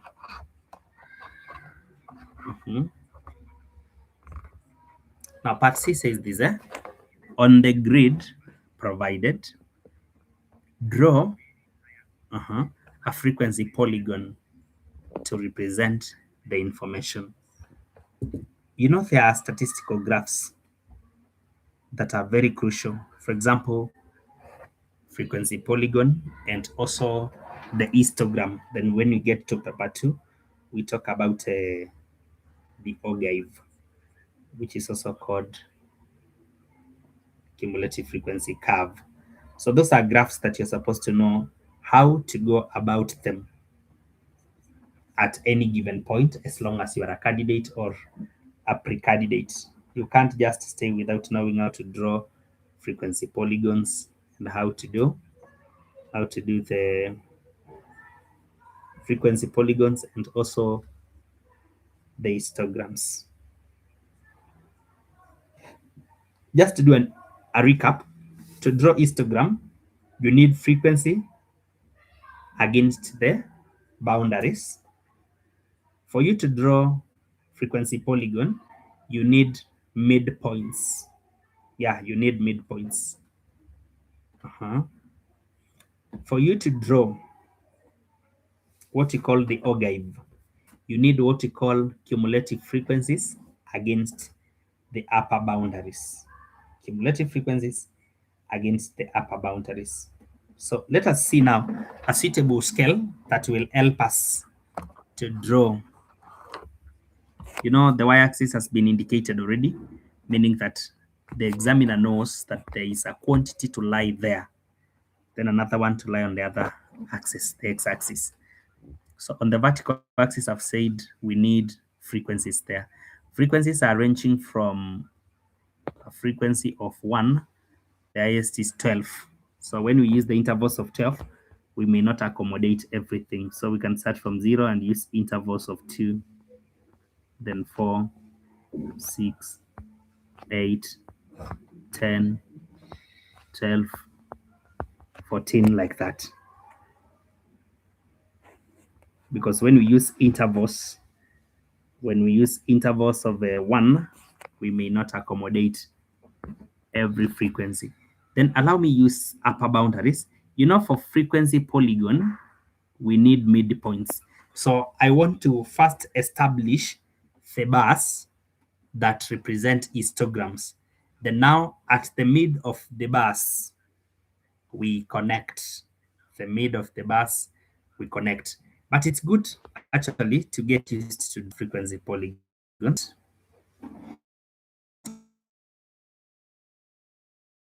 So we can establish a class just before the first one. Yeah, along the x-axis, there is what we are calling midpoints. We call them midpoints. So I've broken the axis, then I've chosen a scale. I've broken the scale, then I've chosen a good After breaking the axis, I chose a good scale that accommodates all the midpoints. So when plotting a frequency polygon, we need frequency against midpoints. You're supposed to know the variables that are plotted to come up with all the graphs in statistics. So the first one is a midpoint of 4.5 and the frequency is 2. 4.5, frequency 2. So 4.5 and 2. Let me use a different color here to plot. The next one is 8.5 against 5. Frequency is 5. So exactly between 6 and 4.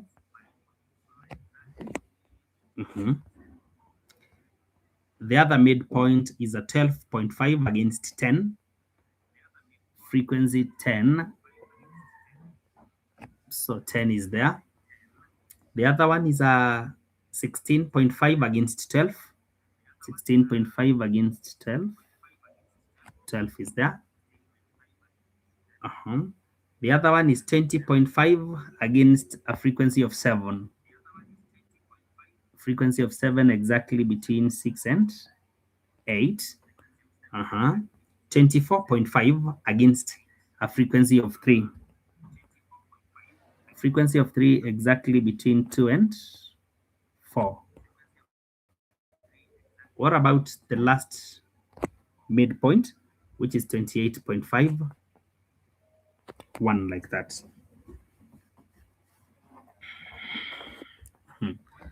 That is it. So now after joining like that, I want to teach you something that will help you here. Line segments such that from the first coordinate, the next. Let me know whether you are getting us clear, whether you are getting our video very loud and clear. Please confirm. If you have a stable network, let's know whether you are getting us right. From that one, we go to the subsequent, just like that.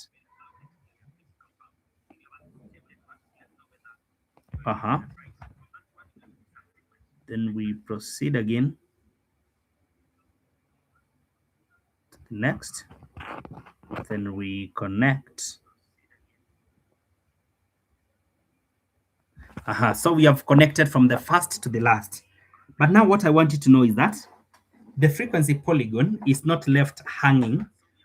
It's not left hanging on the spaces. It is not supposed to hang just like that. You are supposed to anchor it. That is why I drew a class just before the first one, so that we anchor it in the space there. So we anchor it at the middle of a class before the first one. And also we anchor it at the middle of a class, which is after the last one. So we anchor it down there. It's supposed to be anchored like that on the axis at the middle of an empty class and also at the middle of another class after the last one. So frequency polygons are supposed to be anchored on the x-axis at a class before the first one in the data, and also on a class after the last one. But basically understand that frequency polygon is frequency against midpoints. Frequency against midpoints.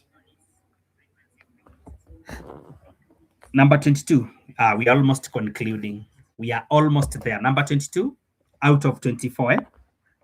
We are almost there. Thank you. Thank you for your patience, guys. Thank you. Thank you for your patience. If you are getting something, please type. I am learning.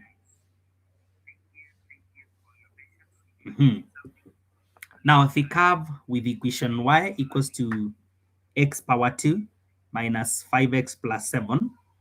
That's the curve with equation y equals to half x minus 5x plus 7 at points A and B. At points A and B. And you can see the points A and B as shown in the diagram below. All right. Now the region R is bounded by the two curves. You can see region R is bounded by the two curves, as you can see. The first question, find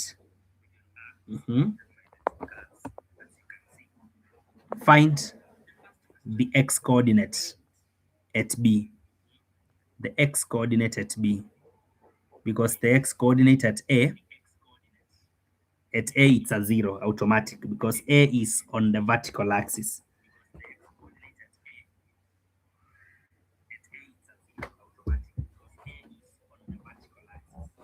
I hope that is clear. So now, where the two curves are intersecting, we can equate and solve simultaneously. So allow me use the space here freely. X squared minus 5x plus 7 should be equal to half x squared minus 5 over 2x plus 7. I've used substitution method, whereby if y equals to this, and yeah, the two sides can now be equated. After equating like that, we can now group terms. We can now equate the x squared minus half, and to get taken to the other side, it's giving us 2 and half. 2 and half, this is equal to 0. That is equal to 0. If we are together at that point, please allow me say that we need to now multiply all the sides by 2 to do away with the fraction part. If we multiply every side by 2, this shall be x squared minus 5x equals to 0. Can we factor out x so that we remain with x minus 5 equals to 0, so that x can be equal to 0, or x minus 5 equal to 0, meaning that x equals to 5 when we take the negative 5 to the right hand side. So this is at x equals to 5, and the other x is 0, of course. We have worked it out. The other 5 is a 0. That is already worked out. So x coordinate at B is exactly 5. That is a very crucial point. It had to be done.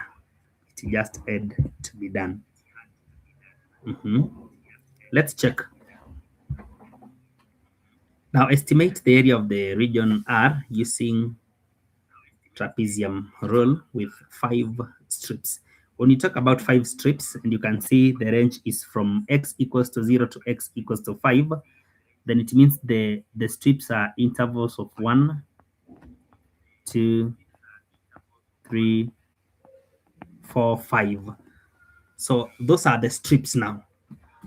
Those are the strips. We can even divide them. These are the strips now. These are is the first strip, the second strip, the third strip, the fourth, and the fifth. Yeah, the fifth is here. So we have the strips well outlined. So now that we have the strips, can we find the values of x now at the values of y? Values of x and values of y, then we do a small table. Hello. Yeah, I'm calling.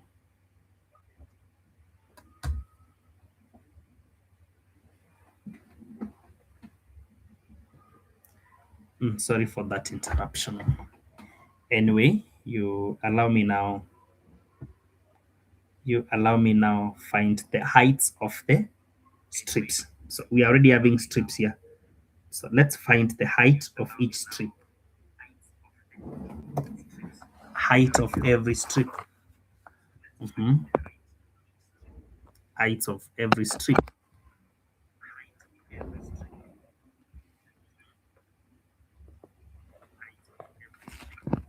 So now we can start with the first height, second, third, 4, 5, 6.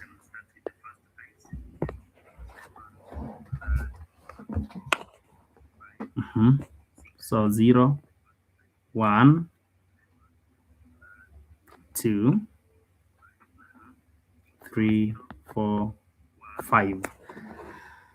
These are called, we are having a strip.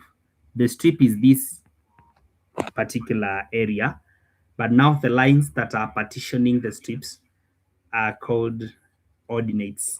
It's good for you to know that when strips are 5, the ordinates are 6. So you can be taught to use a trapezium rule with 6 ordinates. 6 ordinates mean that the 6 ordinates are partitioning 5 strips. So 5 strips require 6 ordinates to be properly partitioned.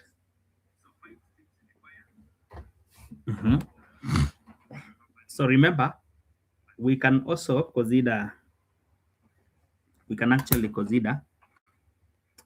question will have a variety of approaches, because we can have the first curve, this curve, then we do between that curve and the x-axis, and also area between the other curve and x-axis, then we subtract. Or we subtract the ordinates. We subtract the ordinates this way. So we can have y1, y2, then now the value of y after subtracting, so that we may know the height of the region R, which has been bounded.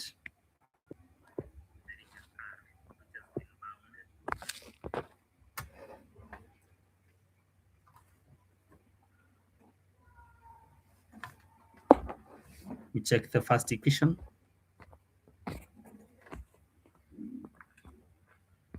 Just look at this. We shall 7. So the first height of the shaded area is 0, because you get the difference between the two heights. The difference between the first height and the second one, they are both 7. So we can check the second heights now when x is 1. So in equation 1, it will be 1 squared minus 5 times 1 plus 7. So I'm getting exactly 3. What about the second one? What about when we use this one? What about when we use that one? It will be half into 1,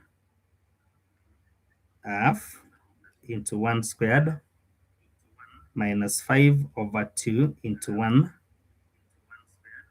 Then we add 7, and we are getting the height as 5. So allow me to start with the other 5, and the first one is 3. So the height at that point shall be 2. We just take the difference. So the first height here is 5. The second one here is 3. So the height of the shaded area at that point is going to be 2. What about when the value of x equals to 2? When the value of x equals to 2, we can start with the first here, whereby we start with half into 2 squared minus 5 over 2 into 2 plus 7. The height is exactly 4. So this height is 4. If that height is 4, we can check the other height using the other curve. When x is 2, what will be the height? 2 squared minus 5 into 2 plus 7.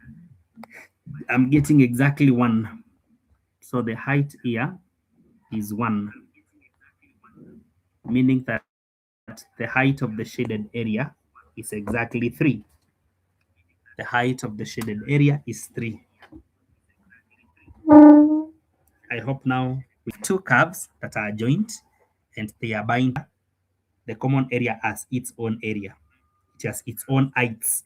So height of the upper curve minus height of the lower curve, we get the height of the shaded part.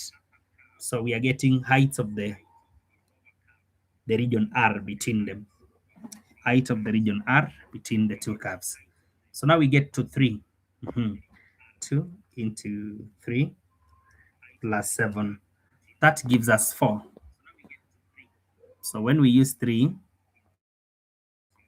I'm getting 4 again there. When I it using the other curve, when x is 3, I'll start with the 3 squared, 5 into 3 plus 7. I'm getting 1. 4 and 1 again, they have repeated themselves. So this is a 3. We can proceed to x equals to 4. For the upper curve here,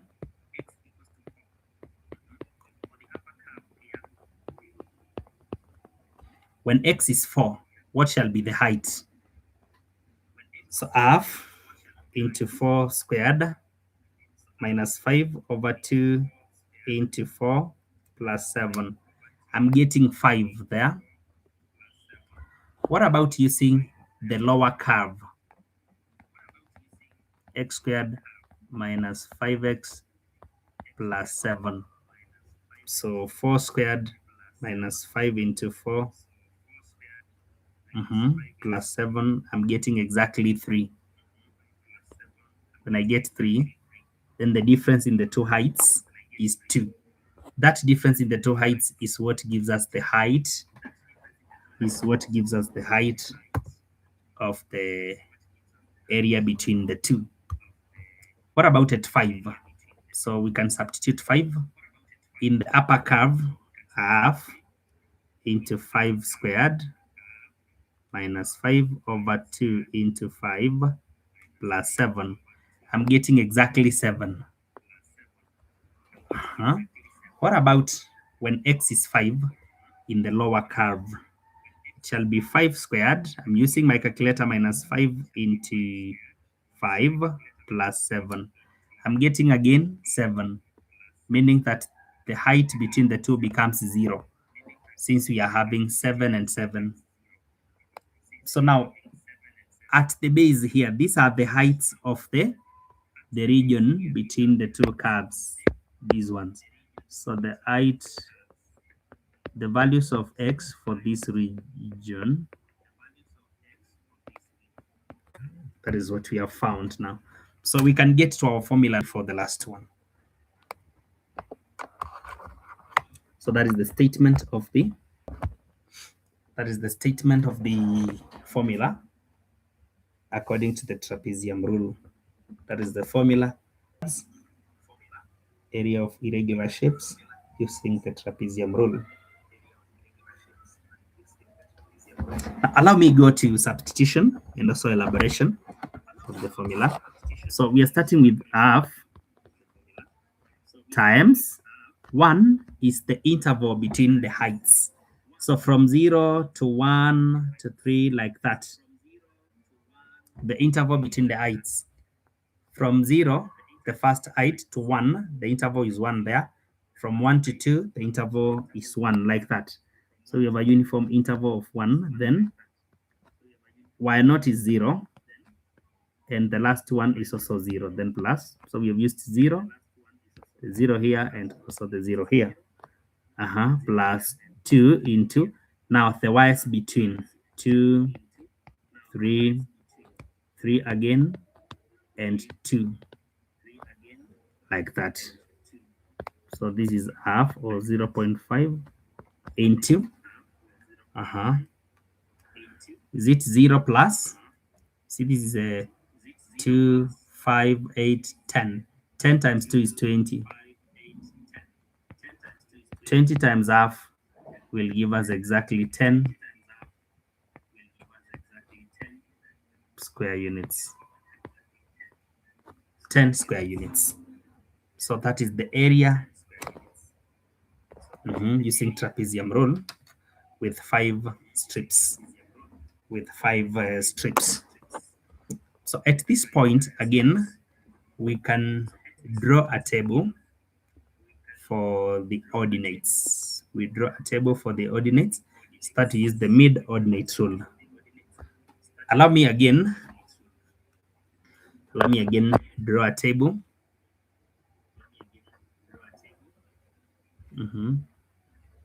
We can have the values of x, then the first y at the middle,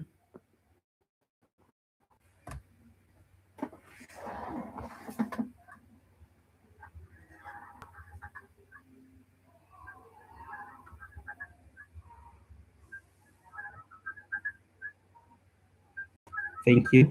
Can see somebody watching from Mukumu Boys. Let me check whether my network is restored. Then from that, we can upload now. Can upload the page once again.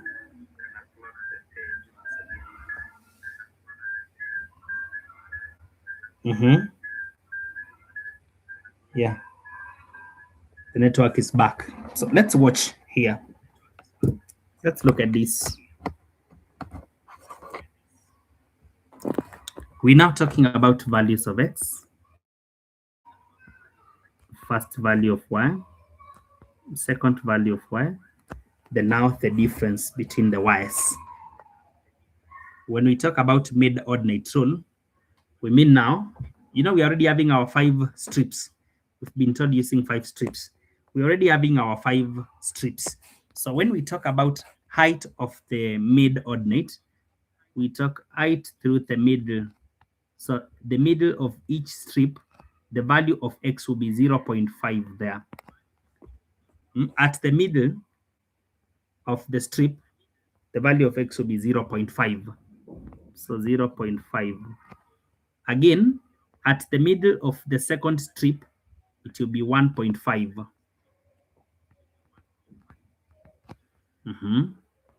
The third strip, 2.5. The fourth strip, 3.5 is the value of x. Then in the last strip here, which is 4 to 5, we have 4.5. 4.5 is the value of x. That is the value of x at the mid. That is the value of x. So we have the values of x at the mid of every strip. The values of x at the mid of every strip. Now, with that understanding, ladies and gentlemen, you will allow me now to proceed and say on the curves. So at 0.5 from the upper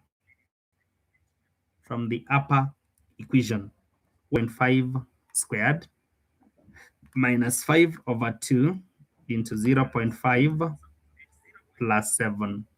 So it will be 5.875.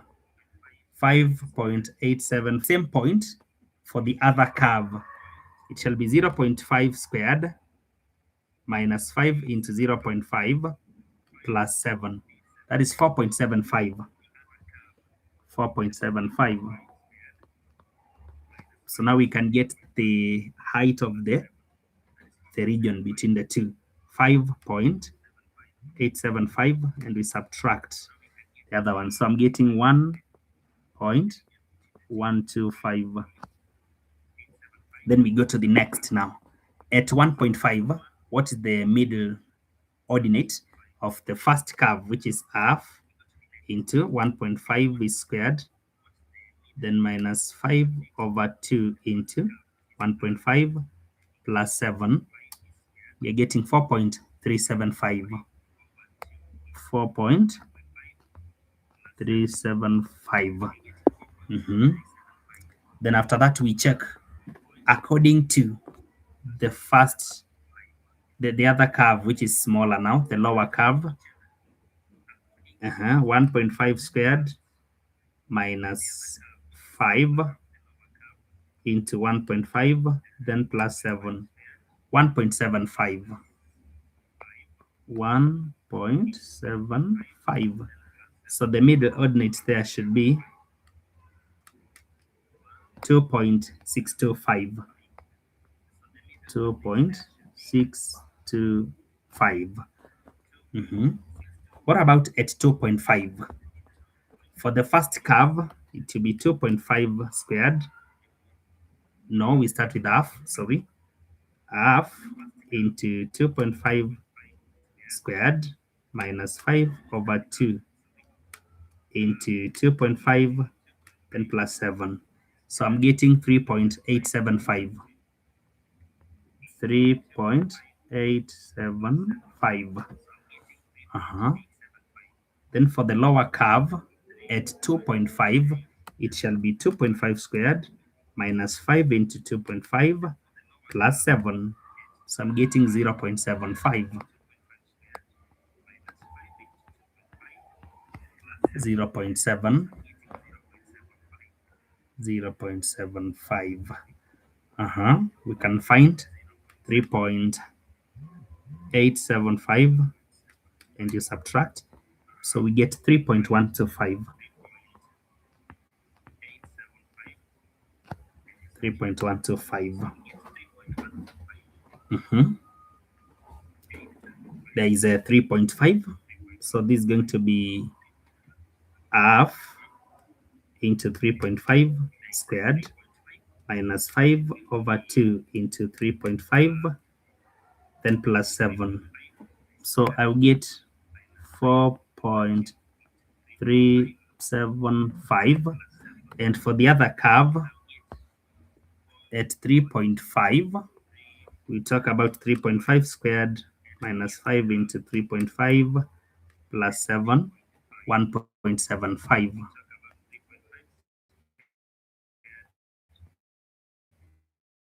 1.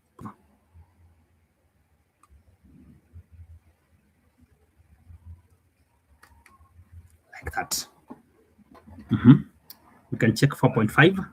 So it's half into 4.5 squared minus 5 over 2 into 4.5 plus 7.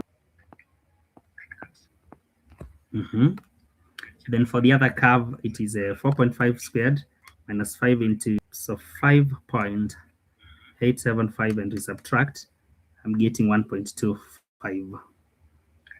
1.125. So now we have the height of the middle ordinates between the two curves. Middle ordinates between the two curves. So now we'll say area according to mid-ordinate rule is given by height into the first y plus the second y all the way up to the last y.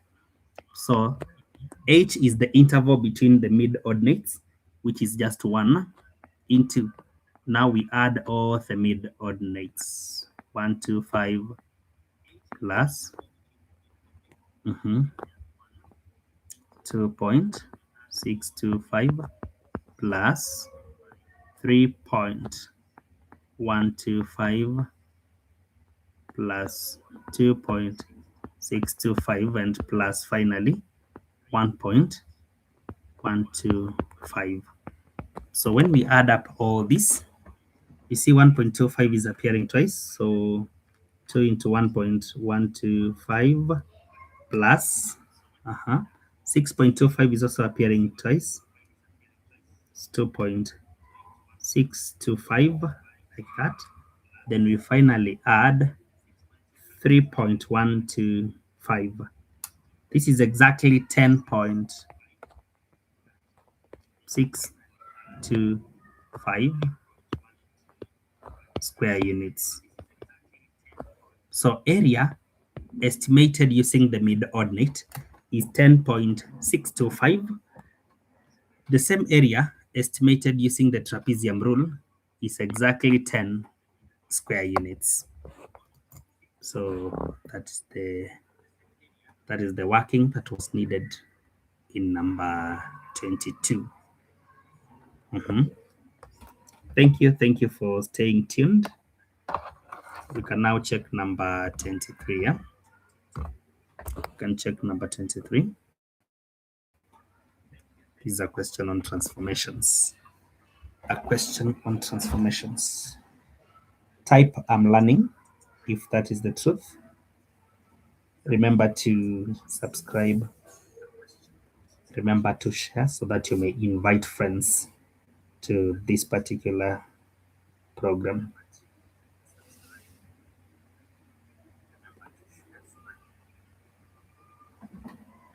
So now we are adjusting to number 23 on transformations. Number 23.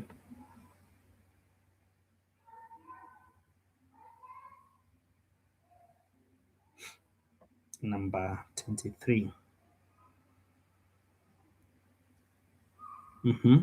Triangle ABC is such that the coordinates of A, -6, -5, coordinates of B, -4, -5, and C, -3, -2. Triangle A prime, B prime, C prime is the image of triangle ABC under enlargement, center -3, -2, and scale factor -2.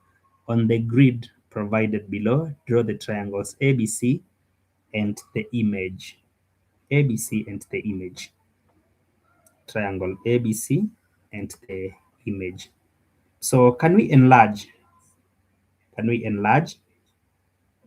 We first plot the coordinates, of course. Then we start enlarging.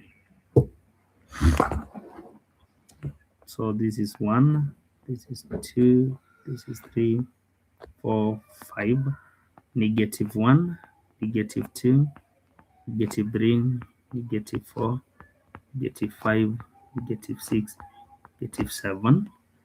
1, 2, 3, 4, 5, 6.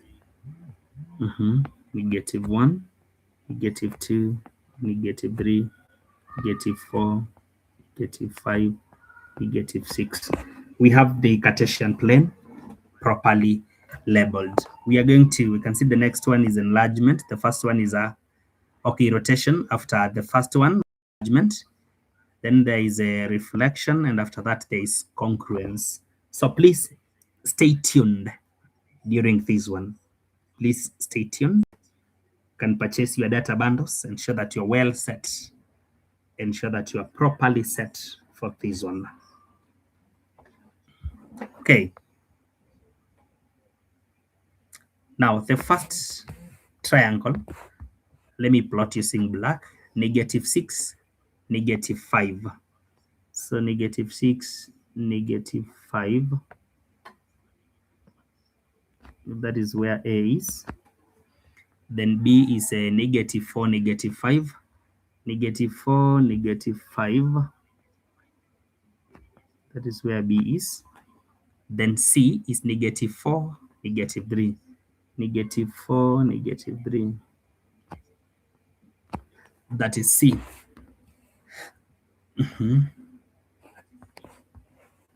So allow me join that so that we get the first triangle.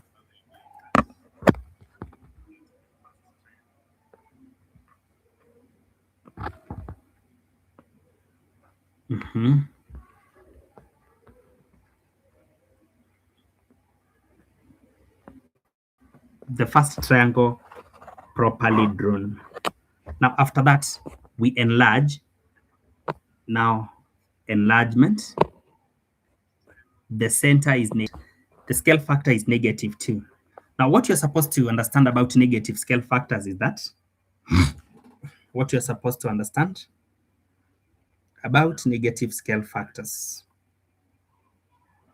Let me check something on our data. Sorry. I think there is a lot of inconvenience about today's presentation. It is just my hope that what I can experience on these other I hope that what I'm experiencing on my other gadget is not what you're experiencing.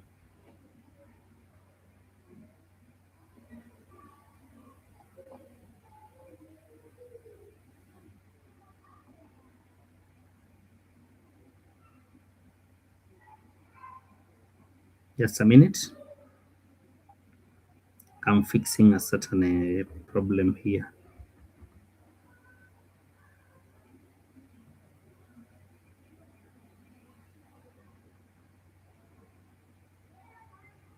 And please remember to subscribe to this channel. You know, there are people who have followed us for the longest, but they have never subscribed. This is the largest platform online. Remember, by subscribing, you will help us grow as a platform to help shifting grades to grow bigger and bigger.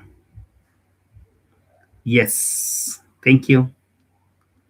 Thank you for staying around. Thank you for the comments. Thank you for the likes. Thank you for everything. So now, yeah, you know, I'm watching myself on the phone as I present.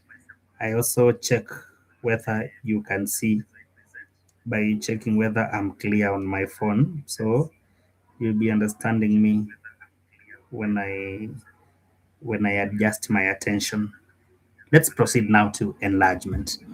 Now, enlarging means, because it is a negative scale factor, ladies and gentlemen, we're supposed to connect every coordinate to the center, and we move 2 times on the other side.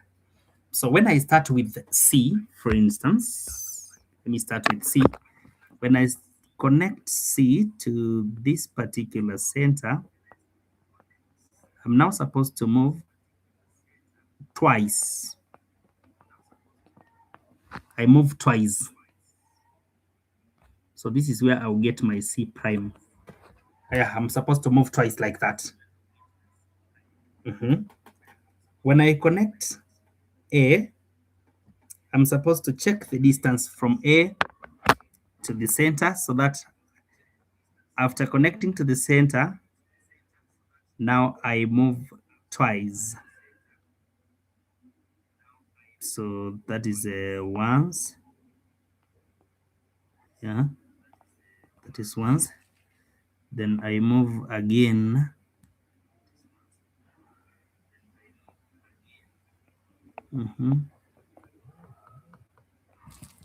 So the second time I'll be here. So this is where A prime shall be. Okay, so can we check B? So I connect B to the center. B is here, so I connect B to the center. So I can move once, equal distance, then twice. So for the second time, I'll be here. So this is where B prime is going to be. So I have now enlarged, and I'm supposed to connect now. Allow me use this. So I connect using my green. The triangle is now enlarged. The triangle is now enlarged.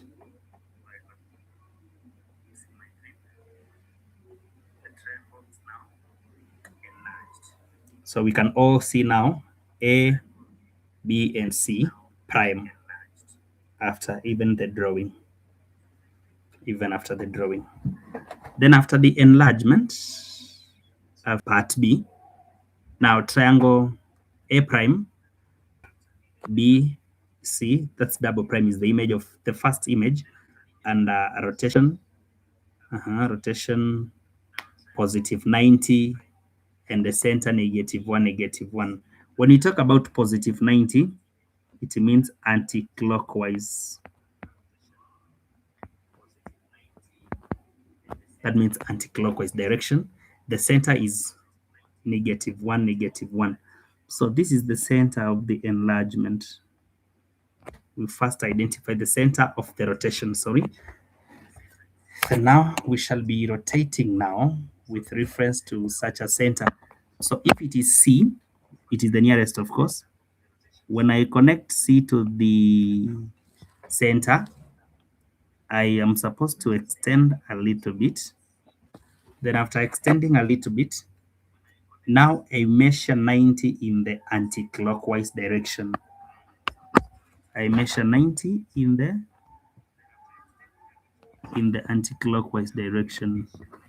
So I measure 90 and I move an equal distance. So this now becomes my C double prime, like that. C double prime. Then I join. Let me color again my center. This is my center. -1, -1. So I can join another coordinate like B. Yeah. So B joined to the center shall flow using the same. Then I measure 90 and I move an equal distance. So when I move an equal distance,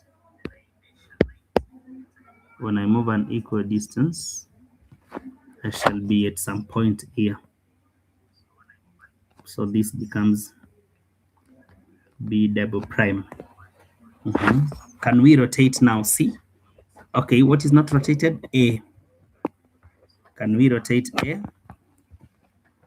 So I join A to the center. Can we join A to the center?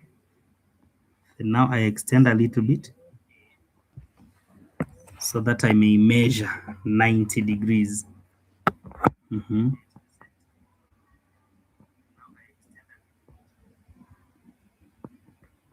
going to measure. After measuring 90 degrees now, I'm supposed first one. So A to B. A again to C. Then B to C. You see now.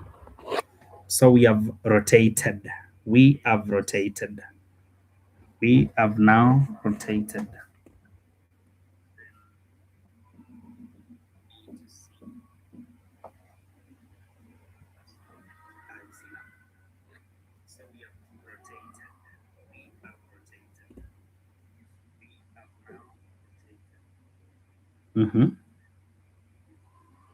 After the rotation, what else do? We check part C. Now in part C, we are told that a triangle with the triple image is the image of the second image. Reflection line y equals to x plus 1. We draw on the same grid.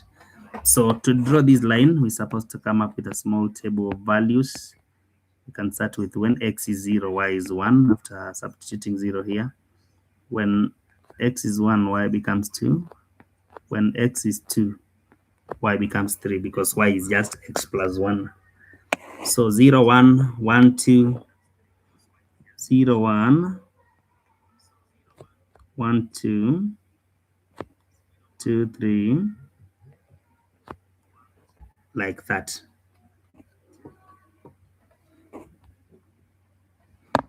That is now the mirror line. This mirror line, I can draw it using this line.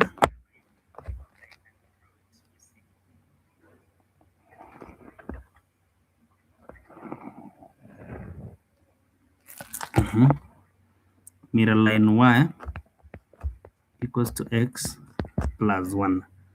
Then now we start our rotation. With mirror line, we can now rotate. How do we rotate? We simply connect every point to the mirror line, and we move an equal distance on the other side. We should connect perpendicularly, remember that. So if a point is B, for example, if a point is B, for instance, if a point is B, Then I'm supposed to connect B, and for it to be rotated, I move an equal distance to the other side. So B triple prime is there. I've rotated B. For me to rotate A, you know, A is already the triple prime. Then C, you don't have to rotate it.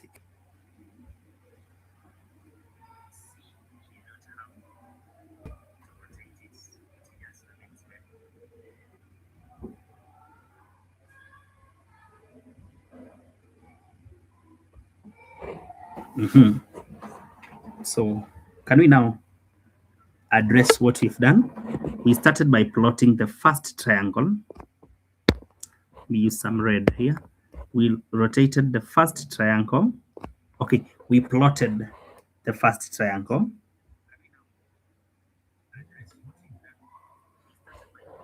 Then after plotting the first triangle, we enlarged it and it became the second one here. After enlarging it, we rotated. The center was -2, -1 here. So we rotated it and it became this one. Then now this one has been reflected along the mirror line y = x + x, and it became this one. Yeah, so that's the journey through which we have moved. We check the last thing. State a pair of triangles that are directly congruent and oppositely congruent. For direct congruence, the transformation should be a rotation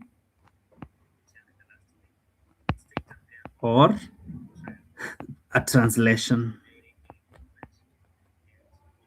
Since that we didn't have any translation, let's go for the rotation. So where did we rotate? This one is a rotation of this one. Therefore, double prime and single prime are directly congruent.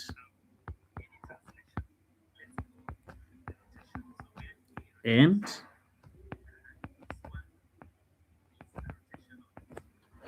yeah, then when we talk about opposite congruence, it should be strictly reflection. So where is reflection applied? This one is a reflection of this. So the third image and the second, this one, and that way.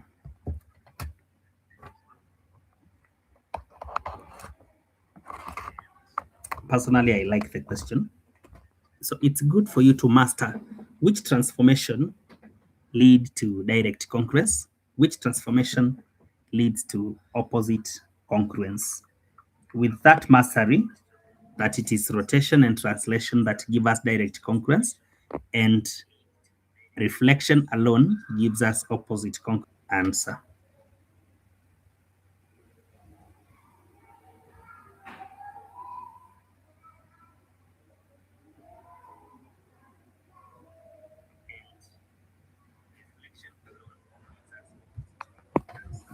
Like that.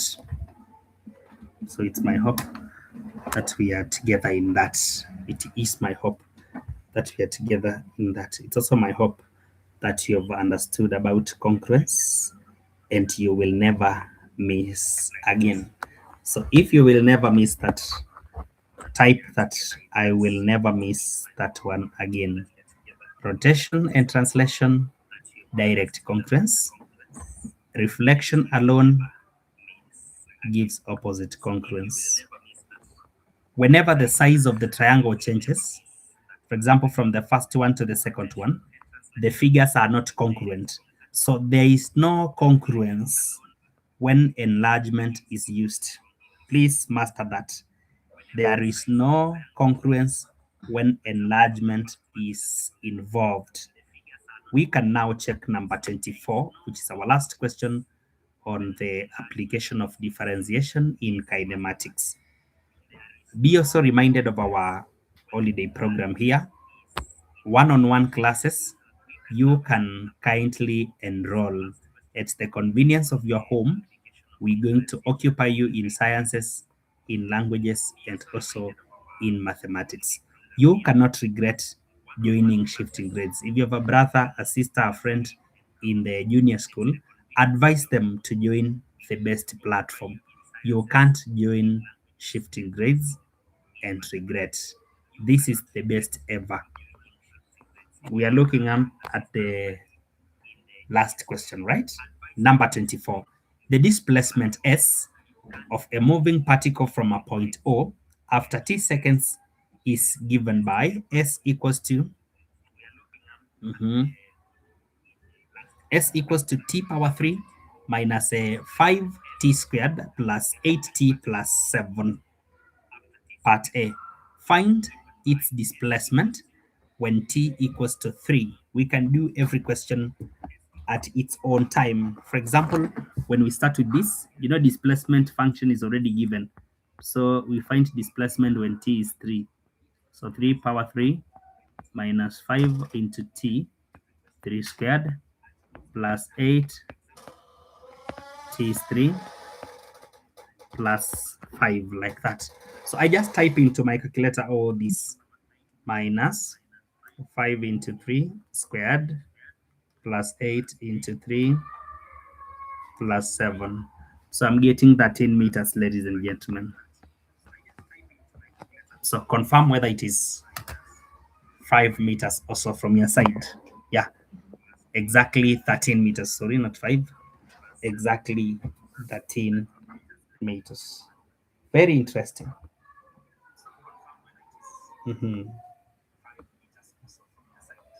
13 meters.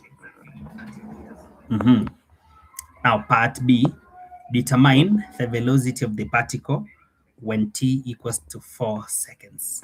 One thing that you're supposed to understand is that to get velocity function, we're supposed to differentiate displacement with respect to time. So how do we differentiate this function? So the power is t power 3. You drop the power, then your t and the power decreases by 1. So if it was t squared, now it was power 3, now it becomes squared, minus, we drop the power again. The power is now power 2, but now 2 finds a 5 there, so it becomes negative 10. 2 times, and t becomes power 1, which is just a 3, which is just a t, sorry. 8, remember there is t power 1. So you drop the 1, it multiplies 8, then t becomes power 0 because the power has to reduce by 1. When t becomes power 0 now, its value becomes 1. And that's how t is no longer appearing. And then everything becomes a 0. And that is why the 7 disappears completely. Yeah, that is why the 7 is completely. 7 disappears completely.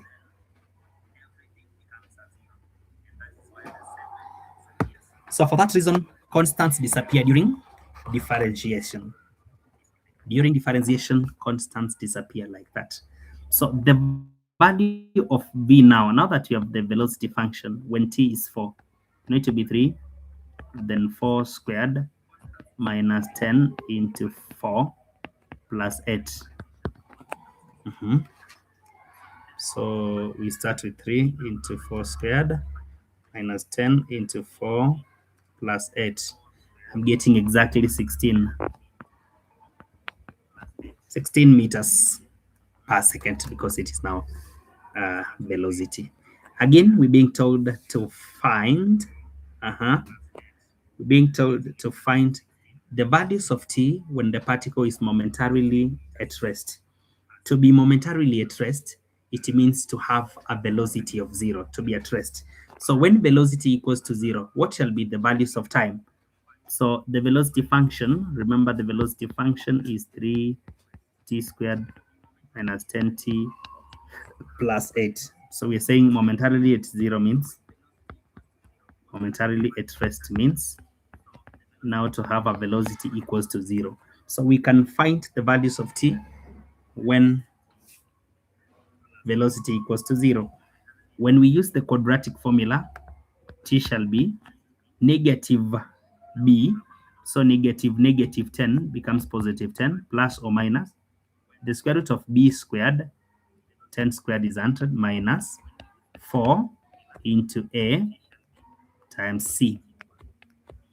Everything out of 2 times a, which is 3. So this is going to be 10 plus or minus. Let me work out everything there now. This is 4 times 3 times 8. I'm getting 96. 100 minus 96 is 4. So the square root of 4 is plus or minus 2 out of 6. So the value of t shall be either 10 plus 2, which is 12 over 6 seconds, or 10 minus 2, which is 8. 8 over 6 becomes 4 over 3. So t equals to 2 seconds, or equals to 1.33 seconds. So at those two given moments, the particle shall be momentarily at rest. The particle, I now think this is the last question. Find the time when the particle is moving at minimum velocity. Minimum velocity. So minimum velocity is supposed to be, minimum velocity should be the time when this particle, because it is accelerating, so at t equals to 0, velocity at t equals to 0, velocity at t equals to 0, that becomes our minimum velocity. Yeah. So when the particle is moving at minimum velocity, means that is the time the vehicle is having an acceleration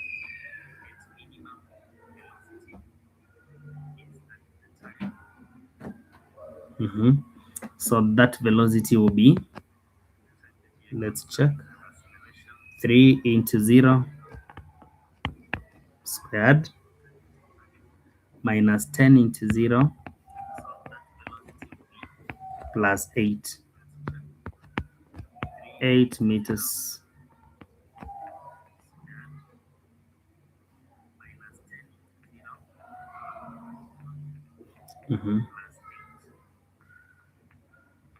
Oh, sorry. I think we need to recheck at Roman 3. Actually, we are not even finding, we are even finding time. We are not finding the velocity. We are finding time. We're finding time.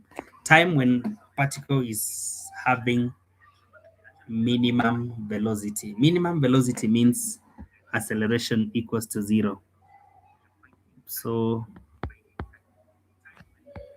at minimum velocity, acceleration should be 0. So acceleration function should be the differentiation of velocity with respect to time. What will this give us? This is the function that we are differentiating. So 6t minus 10. Yeah, 6t minus 10. So now, when acceleration equals to 0, 6t minus 10 equals to 0. 6t equals to 10. 5 over 3. So that is the velocity. That is the time. That is the time when this particular particle is having minimum velocity. Thank you so much for following us. In our next broadcast, please join with a friend.